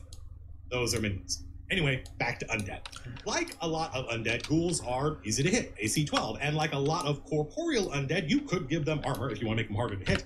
The thing that makes ghouls a challenge is their paralyzing claw. I love describing a ghoul's thick, heavy black fingernails. Too far. That description is usually enough to let new players know this claw attack is going to do something funky. It's amazing, really, how much of being a dungeon master is just finding ways to describe things in an evocative, narrative manner that nonetheless draws the player into making a game mechanical conclusion.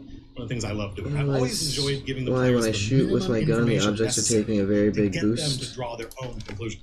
At first glance, it seems like a ghoul's paralyzing claw could lead to a death spiral, but not really.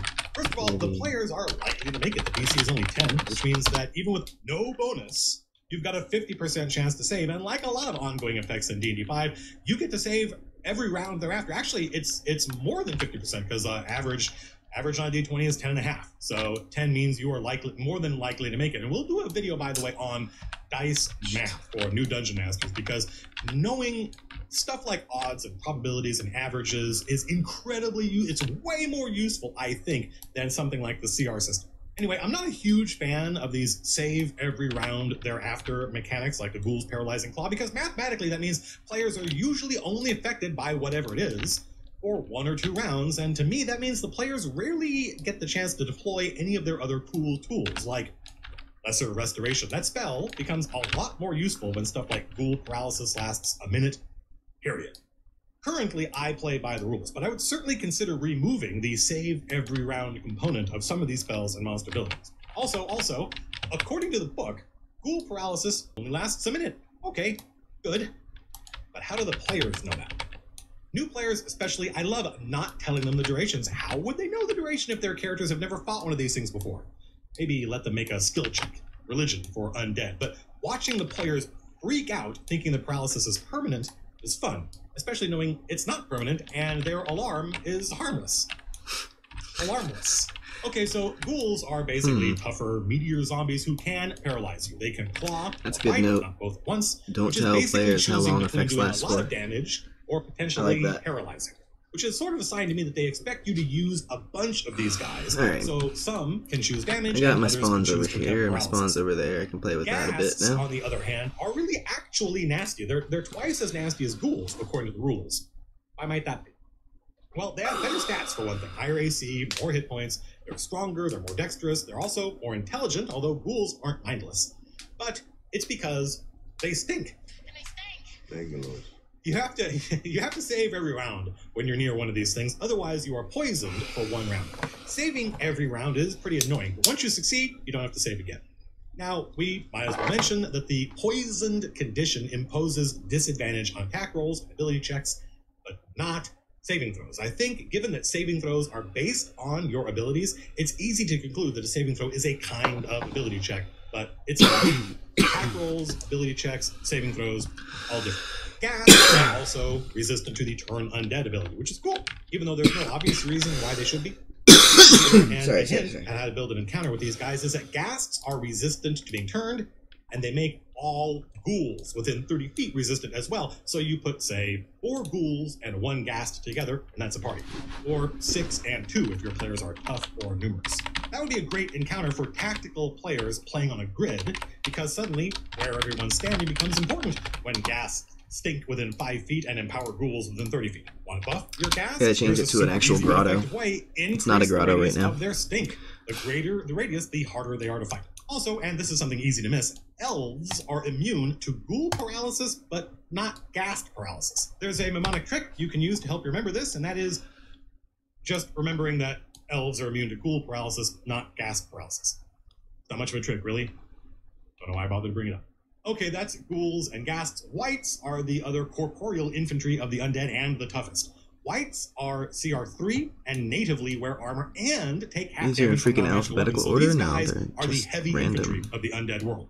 They have sunlight sensitivity, but how often are you going to fight a wight at a baseball game? Like wraiths, wights have life drain that works basically the same way as a wraith's, except you have to wait 24 hours before someone killed with life drain comes back, and even then it's just a zombie. Pretty anticlimactic. I just find it hard to imagine this coming up. I mean, dying is either permanent, because you're low level, in which case, who cares if you come back the next day as a zombie? You weren't going back to work anyway. Or you have access to raise dead, in which case, who cares that you died in the first place? In other words, I find a wight's life drain to zombie cycle to be a huge edge case that in practical terms is never going to be a thing. It's cool to fight a white. You might fight a white. If you do it in the next couple of hours, you might fight a white tonight. Oh god. And if it is of higher than normal intelligence, then oh no, you might fight a bright white tonight. And okay, oh god. If you were a player in your friend's game and he killed your character using a white, and now you're DMing for him, then he might fight a bright white tonight out of spite. Woo. That was it's all downhill from here, folks. Might as well stop watching the video. Anyway, the show must go on. It would be fun to encounter a white who has some zombie minions and realize or discover that these zombies are a previous adventuring company who lost a battle. Neat. But are your players ever going to be materially affected by a white's zombie ability? Well, if we make it so it happens instantly, or as an action, like a wraith, and they come back as a ghoul, now we're talking.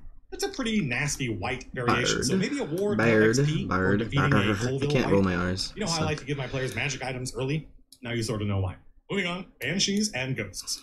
These ladies are awfully similar, and this video is basically an attempt to sort all these undead out, so let's figure out what makes them different. They're both CR4 incorporeal undead, which is exactly why I confuse them.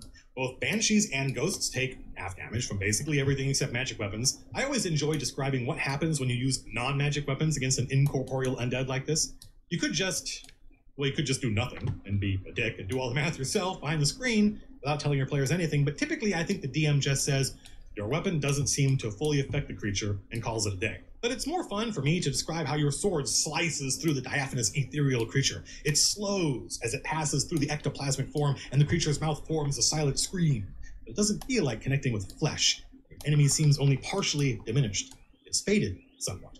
Blade doesn't cut flesh, but reduces the undead sense of self to the point where it becomes slightly more transparent. Anyway. Their AC is basically the same, 11 versus 12. Banshees have more hit points, but only by 13. They have the same movement, 40 feet of flight. Their stats are basically identical, except for one minor but interesting point. Ghosts I'll just have an average add strength this of as a 12, note to do later, so I don't feel like our strength monotony of it. I want to get to doing the NPCs. Can affect the normal world if they want to. Banshees cannot. The book says banshees are elf maidens cursed into undeath for the crime of using their great beauty for evil instead of good.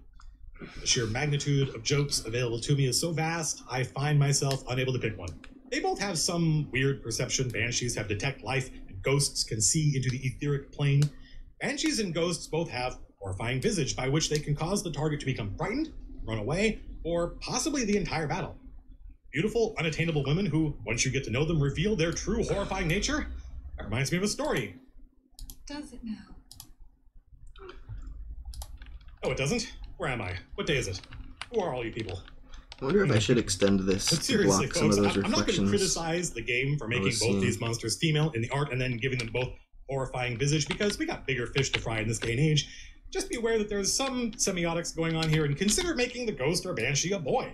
Can't a boy elf be cursed for having weaponized beauty? You know, that explanation sounds more dumb the more I think about it.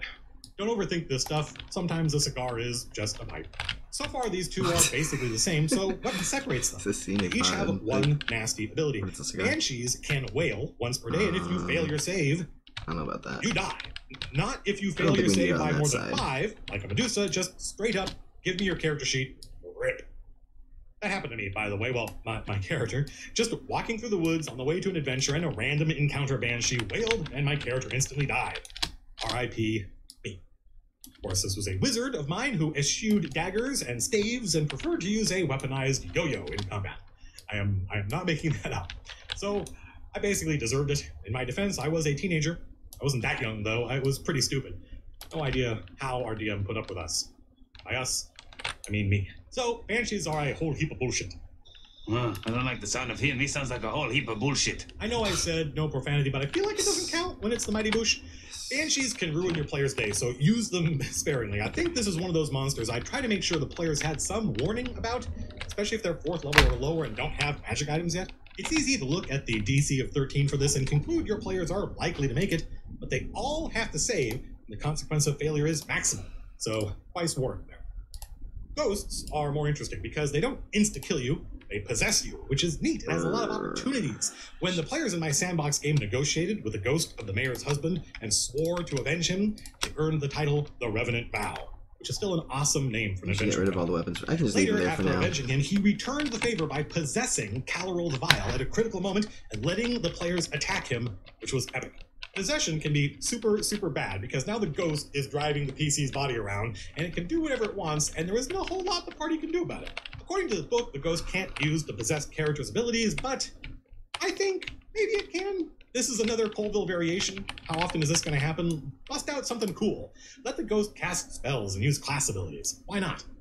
I don't know, maybe it's bad enough.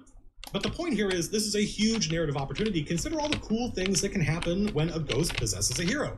What if the party doesn't realize? What if you keep it between you and the player and they get to roleplay being another character in their character's body? Tons of fun. Maybe a PC encounters a ghost while they're off by themselves and returns to the party different. Different how? Just different. The ghost has infiltrated the party. To what end? I don't know, you tell me. And what if that ghost has all sorts of knowledge about the adventure? This is a very cool and fertile way to get information to the players in a memorable role-playing scenario. The player intoning the horrid history of this place they're exploring and the hideous evil slaughter that happened here eons ago. Imagine the party has recruited an NPC they trust only to fight a ghost. Someone gets possessed and the ghost declares the NPC a traitorous villain responsible for killing the ghost in life and leading the players to certain doom. Or the ghost possesses a PC and threatens to end the possessed character's life if the players don't aid the ghost. It's a hostage situation. Give me what I want, or this meathead fighter falls on his own sword. A lot of these examples, I'd make the player complicit in the fun. Players, in my experience, love that. But the point is, there's just a lot of great role-playing hooks with a ghost that aren't spelled out anywhere. You know, the ghost and the banshee have the same amount of text, basically the same stats. They seem essentially identical, but the banshee is far more deadly and the ghost has way more role-playing opportunities. Wouldn't it be nice if the Monster Manual just said this stuff directly instead of spending its word count on lore? It would make life easier for DMs and more dramatic for players, but what do I know? I think it's a mistake to deploy a ghost just as a random monster.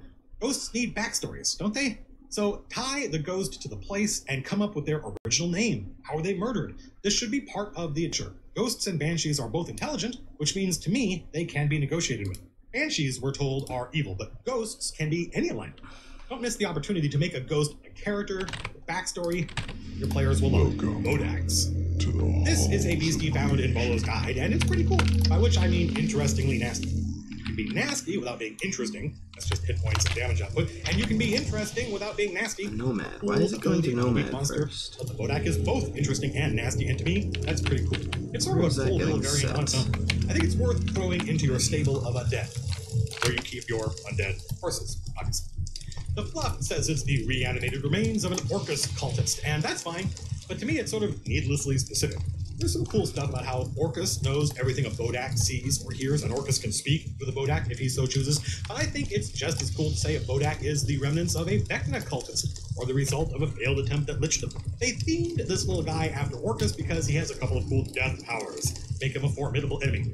Like he'd have all those same powers if he were a Vecna cultist or a failed attempt at lich, or whatever background. Kind of hard to read that. First of all, he has a very 4th edition D&D power. He has an aura of annihilation that radiates out damage to everyone within 30 feet. That's badass. It's only 5 hit points, but eating 5 hit points around just to hang out near this guy is pretty nasty. Then he's got his Death Gaze, which is the star of the show. It's a passive ability and works basically like a Medusa's Gaze, where unless you avert your eyes, you have to make a con save, and if you fail, you take some damage. If you fail by more than 5, you die. Which seems extreme, except that's basically what a Medusa does. Save or die. We hate you, but we sort of can't live without you.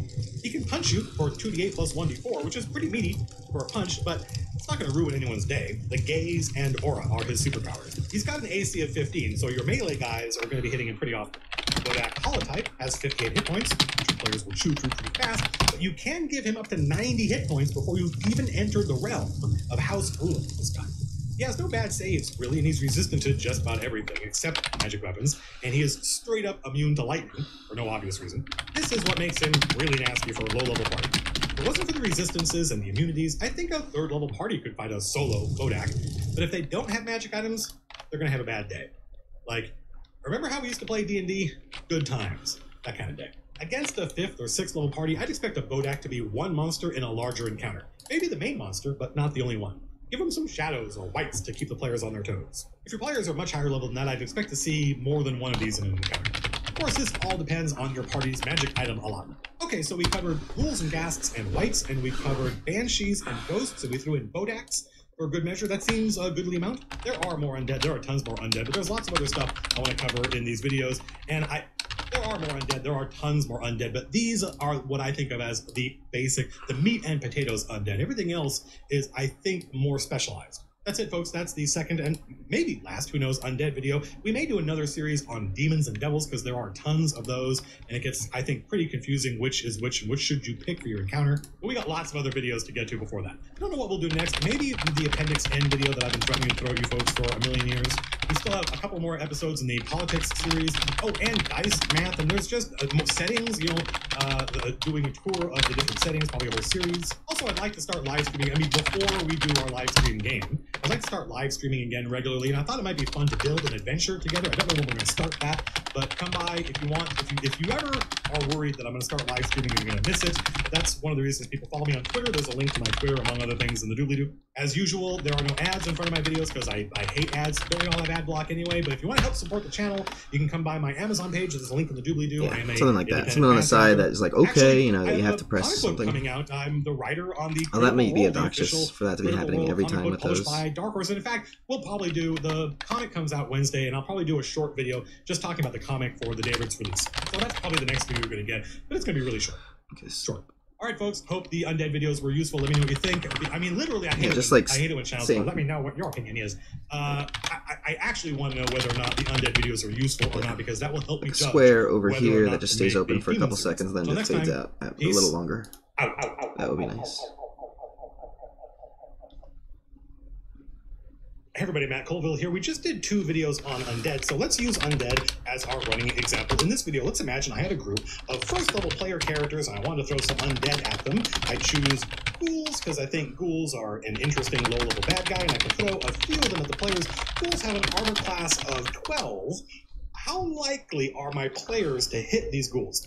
That's what we're going to talk about in this video. We're going to talk about the math of Dungeons and Dragons, and we're only going to talk. It's going to be a Should this be the withery old man again? I only want to give you enough information. I don't want to overwhelm. Maybe I can just change his skin color and stuff. Super obvious stuff for most of you, but if you are a brand new player, if you're a new Dungeon Master, and you're looking at this and you feel overwhelmed by the math, I can't completely solve that problem. I mean, if you have math, king changes on the fly. So how likely are my players to hit these ghouls? Well, there's 2 ways to go about figuring this out. One is to just ask my players what their bonuses to hit is, and then do the math manually, but that's a pain in the butt and would take a long time. So instead, I'm just going to do it in my head, and I know, I can tell in my head, without he's got the other animation state. That's cool. A 70% chance to hit one of these ghouls. How do I know that? I know they have a 70% chance to hit one of these ghouls because I know how they generated their stats. They either used the 46 take the highest three method and they placed them in the order they want, or they took the list of numbers from the player's handbook and put them in the order they want. But in either instance, I can count on them having a 15, let's say, a 15 in their highest stat. In other words, we can assume the fighter is attacking with their strength, the rogue is attacking with their dexterity, the wizard, if they are going to make an attack roll for some reason, is going to be attacking with their intelligence. And if we assume that they picked a mathematically advantageous species, that means they're going to put a +2 in that stat, which means they're going to go from a 15. Let's use the fighter as an example. The fighter is going to put their 50 in their high stat and their strength. They're going to pick a species that gives them +2 to their strength. That's going to get them to 17. 17 is a +3. They're also proficient in whatever it is they're trying to do. That's another +2. That's the mysterious +2. Where does it come from? And all these math equations, it comes when you are doing something you know how to do. You get your proficiency bonus, which starts off at +2. It does go up over time, but we are assuming this is a first level party. 3 + 2 is 5, which means when the players are rolling to hit, they're going to roll a 20-sided die, and this is important. This is the engine that drives all the math in this game. They're going to roll a 20-sided die, and they're going to add 5 to it, and they have to beat a 12 because that's the armor class of a ghoul, which means they have to roll a 7. They have to roll a 7 to hit a ghoul. 7 or higher on a 20-sided die is a 70% chance to hit, which is quite high, by the way. So you can see out of the gate, I did a little bit of math in my head and came up with an accurate result. How likely are the players to hit these ghouls? Actually, they are very likely to hit them. Already, I have used a lot of terminology and a lot of math that I don't want to assume you know. So for a lot of people, this is going to be super obvious, and they're going to check out of this video already because they're going to feel like, well, I know all this stuff. That's fantastic. This video is not for you. It's for new dungeon masters who really know nothing about math. So when I say my players have about a 70% chance to hit this ghoul, where am I getting that number from? Well, it starts with the D20. The D20 has 20 sides on it, which means any given side, let's imagine you picked a specific number, 7. What are the odds of rolling exactly 7 on a 20-sided die? 5%. How did I arrive at that number? Let's figure out. Well, because percent means per 100. If I rolled this die 100 times, it would be reasonable to bet that the die would come up exactly 7 about 5 times. Everybody likes rolling a crit, a natural 20, we call it. We mean natural as opposed to unmodified, right? And that's something that happens all the time when we play. Just thinking how I want to parent this class, if I want it to be. You need to know their result, and sometimes someone will say the result, and you think they just told you the number they rolled. That's why we use the term natural. This is a natural 20. What are the odds of rolling a natural 20? 5%, 1 in 20. That means if I roll the die 100 times, about 5 times I will roll exactly 20. We, players, ascribe a lot of meaning to this number and this number, but the die doesn't know the difference between them. Technically, there is no difference between, as far as the die is concerned, there's no difference between rolling this as opposed to rolling this and rolling this.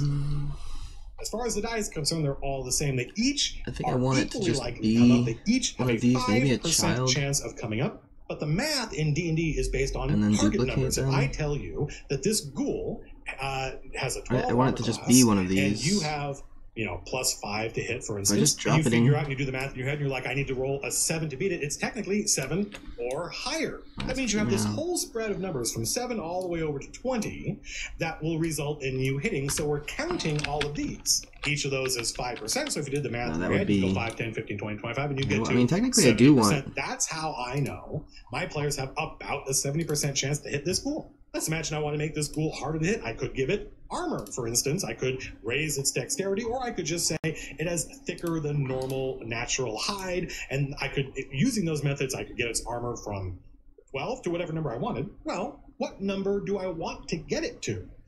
This is how I think as a dungeon master. I don't just think, well, I want this ghoul to be harder to hit. I will give it +1 to its armor class. That would make it harder to hit. That is technically true, but how big an impact is that one difference going to make? Let's talk about that. If you've been paying attention, you know that if I increase the ghoul's armor class from 12 to 13, I have made it 5% less likely that my players will hit it. How much of a difference is that 5%? It's not a lot, but I think you can count on a first level party in one battle against your AC 13 super ghoul. It will come up maybe once, one die roll, one attack in the entire battle. How did I arrive at that conclusion? Well, a given battle lasts between 5 and 6 rounds, and if you have about 4 or 5 players, that means you're looking at about roughly 20 attack rolls per battle. Obviously, that number is going to vary wildly between one battle and another, one group and another. It makes a lot of assumptions. But if we have adjusted the armor class by 1, if we've made it 5% harder to hit, and there's 25% on this die, that means you would have to roll this die 20 times in order for there to be one instance where I would have hit the AC 12 ghoul, but I missed the AC 13 ghoul. Because we're dealing with the 20-sided die, we are constantly dealing in 5%. And that's, I think, useful for us because dealing in 5s, multiplying by 5s is relatively easy. If your players are only fighting one ghoul, then they're not going to get 20 opportunities to attack that thing, and so you won't see that, you shouldn't expect to see, I will say, you shouldn't expect to see that one point difference in armor class really come up. But once you've got 4 or 5 ghouls in the battle, now you've made it so that your players are probably going to attack about 20 times over the course of this encounter, and in that process, there will be, on average, one die roll that would have hit your AC 12 ghoul but misses your AC 13 ghoul. So me as a dungeon master, if I want my ghouls to be tougher, I'm not going to give them just +1 AC because I don't think it's going to come up that often. Giving them +2 to their armor class, taking it from a 12 to a 14, and now instead of it being 70% likely that the players are going to hit. Now it is 60% likely that they're going to hit. And now we're getting close to 50%. 50% is hitting half the time. 1 out of every 10 attacks that would have hit my AC 12 ghoul are going to miss my AC 14 ghoul. And now at that point, I think we're definitely going to see that come up in the course of one given battle. So as far as ghouls are concerned, increasing their armor class from 12 to 13, not really going to make a difference. 12 to 14, now we're going to start to see a difference, but that's all predicated on a ghoul's armor class. A ghoul normally has armor class of 12. What about something else? What about something like a bugbear chieftain?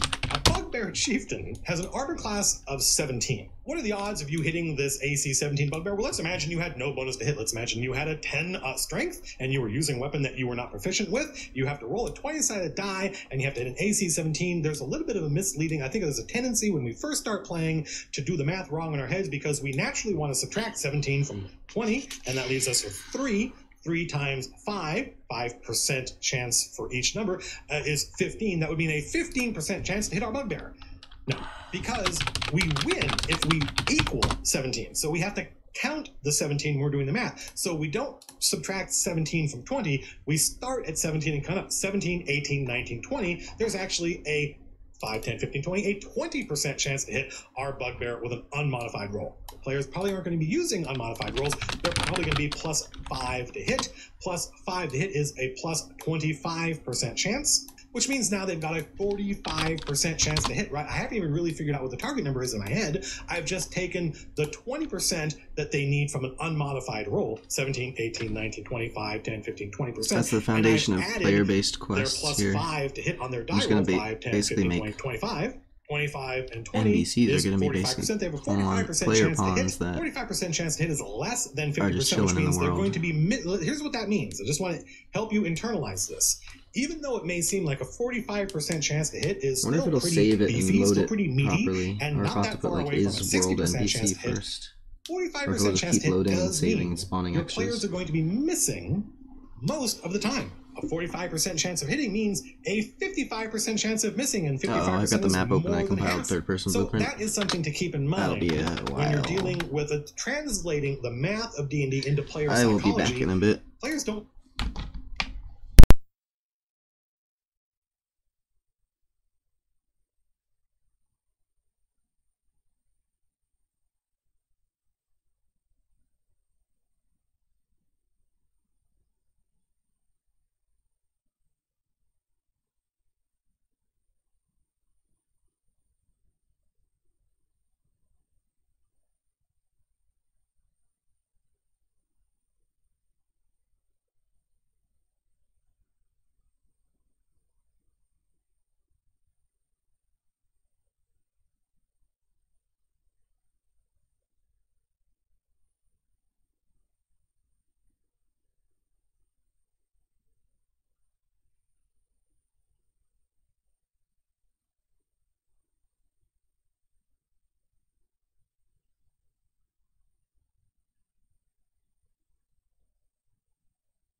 Hey, nice. Thanks for subscribing. Let me see if I can type this in.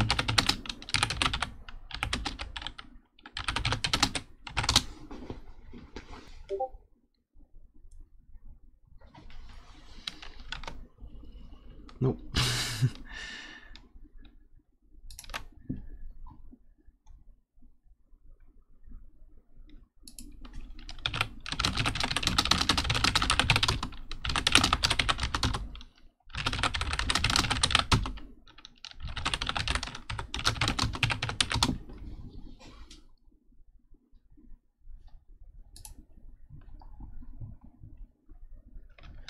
Do you hear static-like sounds when you destroy something?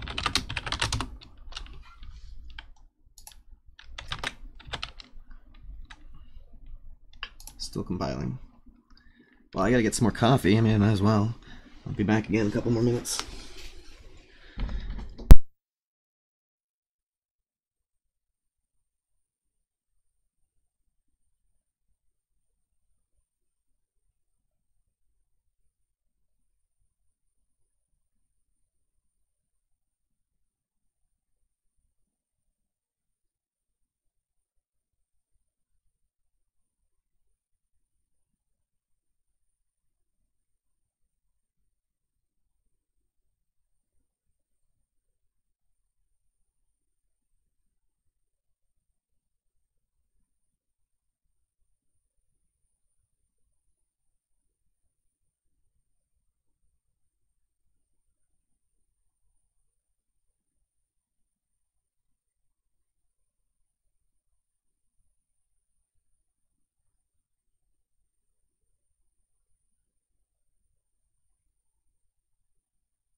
Oh man, popular.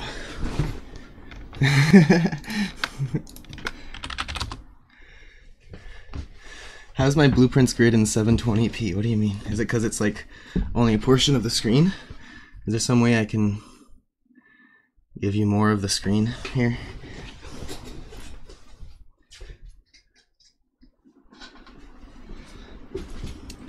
Alright, so I think on begin play, I don't need to set it as hidden. It'll take care of itself. Oh, let me get out of the map.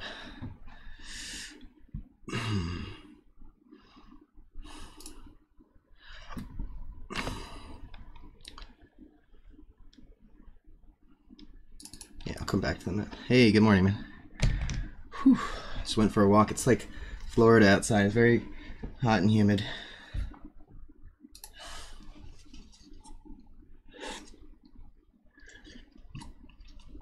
And I can compile a third-person blueprint without leaving the scene, as it were.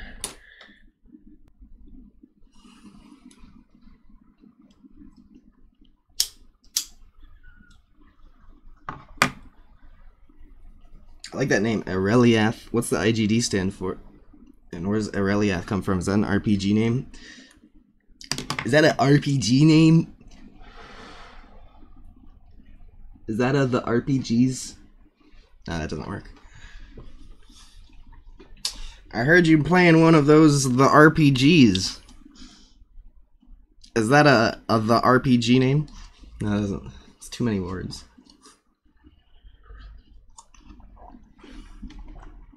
I think just RPG name is that one of them RPG names? I can't even finish the sentence. That one of them RPG names? Oh, games. Is that one of them RPG games? Independent game developer, cool. Game name 10 plus years, nice.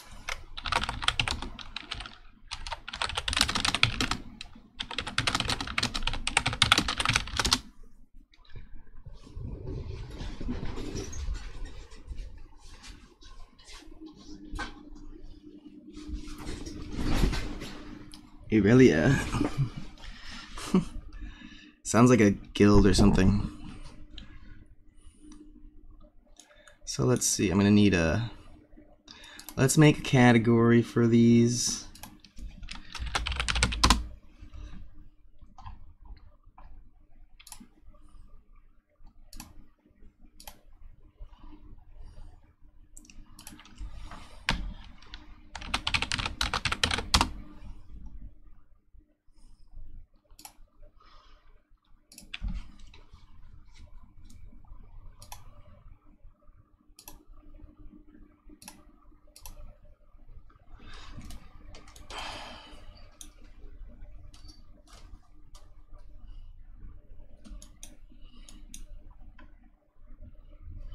So what happens when you interact with a quest? Exactly.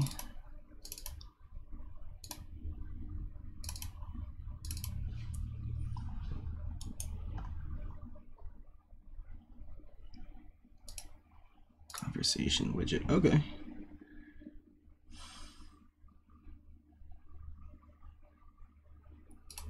But if I just open that and I just change some of these variables,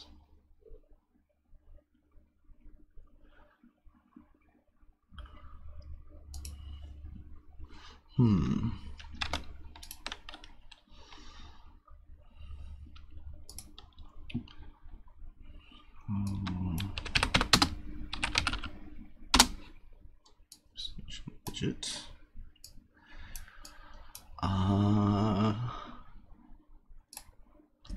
Let's just do Monk Dialogue 1 for now.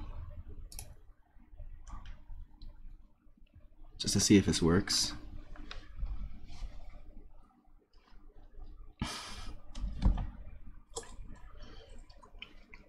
I never played LOL.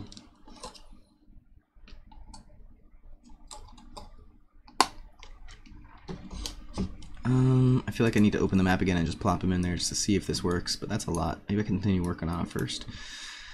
Maybe I just make another widget. Might as well do a little bit of work here.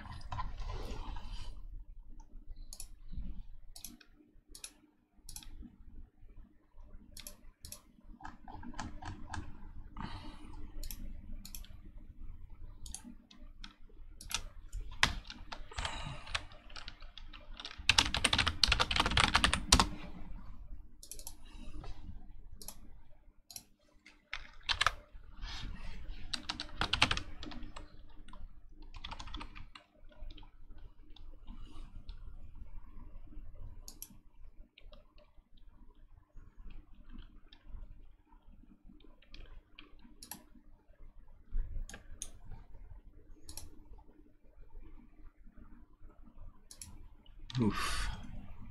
Pass variables through a lot of these. Onto the controller.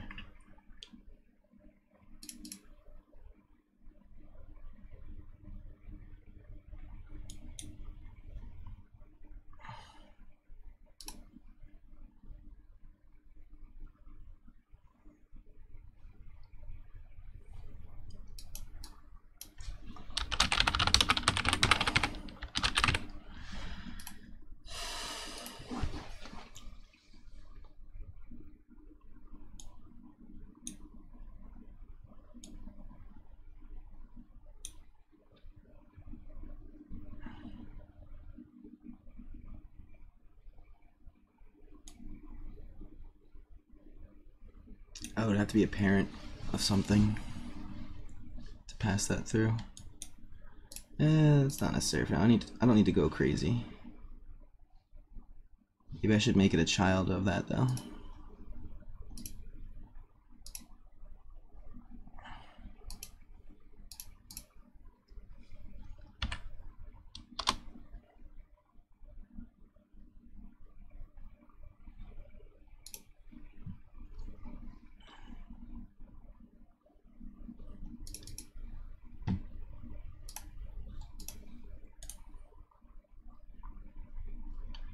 Create child. Where's this? I can't.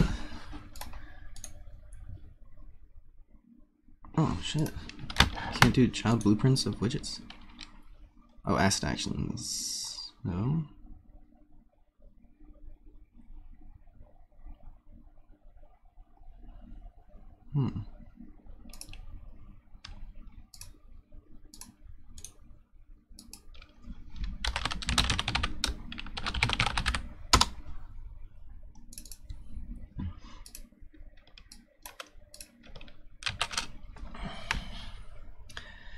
I guess I can start with monk again for now, since I'm just gonna do one of these, but I need to make this more of a system. But for now, just a tutorial. Maybe I should make this a binding.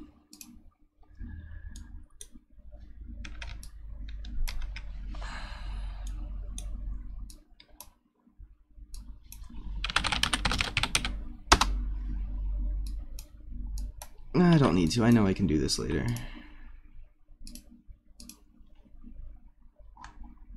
Let me just type it out.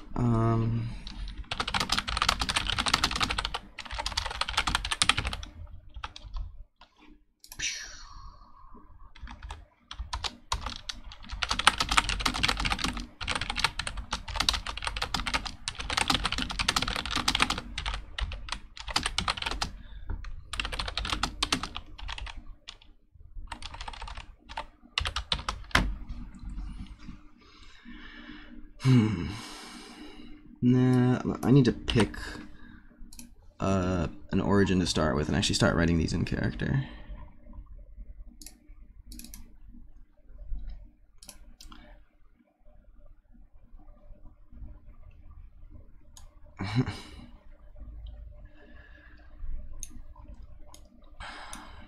Vagabond. No, that's gonna be the wilds, right? So the first one I would need is adventurer. Adventurers just start with, I guess, adventurer. Okay, I'll write the generic adventurer intro. And I still gotta figure out what's up with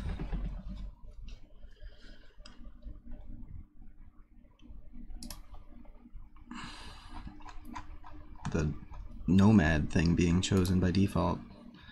But I guess that won't happen much. People don't pick their origin. They should be adventurers though. Maybe it's on the widget.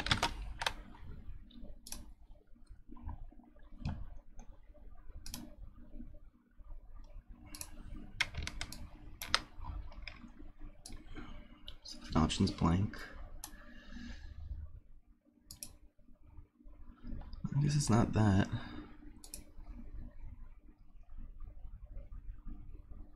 Definitely starts as nomad when you start a character.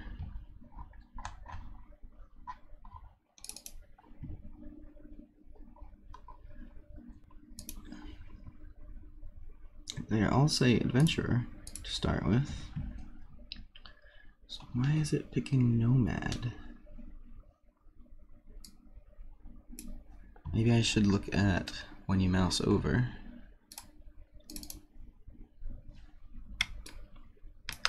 Just want to make sure it's smooth, you know, it's this little thing. So when you get the origin, the title,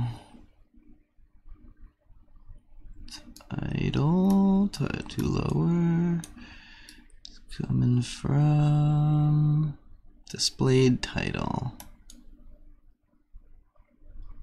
and titles.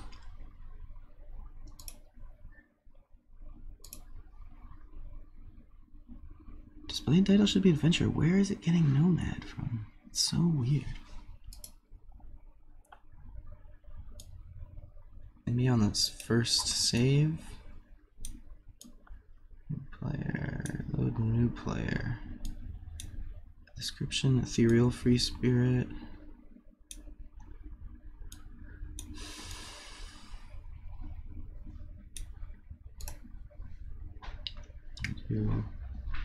Displayed title, oh, free spirit. Okay, right, that works.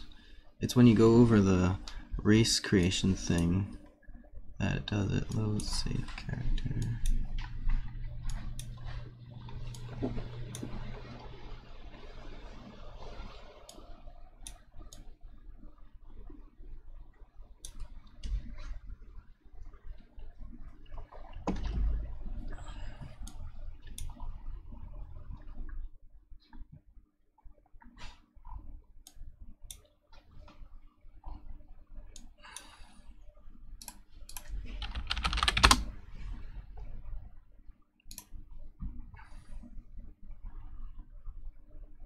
Oh.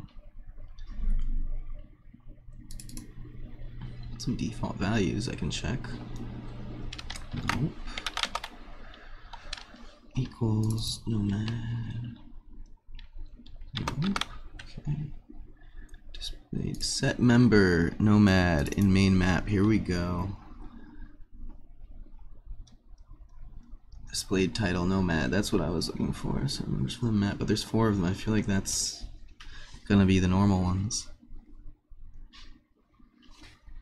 Is it opening it? Must be opening the map.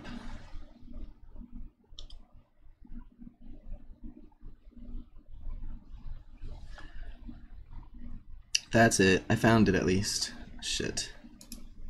Can I save before it crashes? Nah. Nah, it doesn't like that. Ooh, Windows itself didn't like that.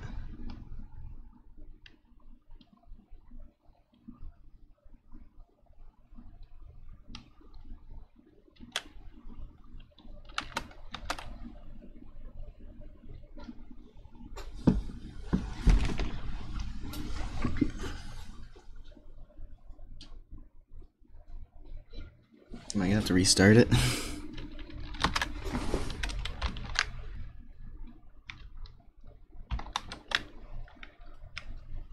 Damn.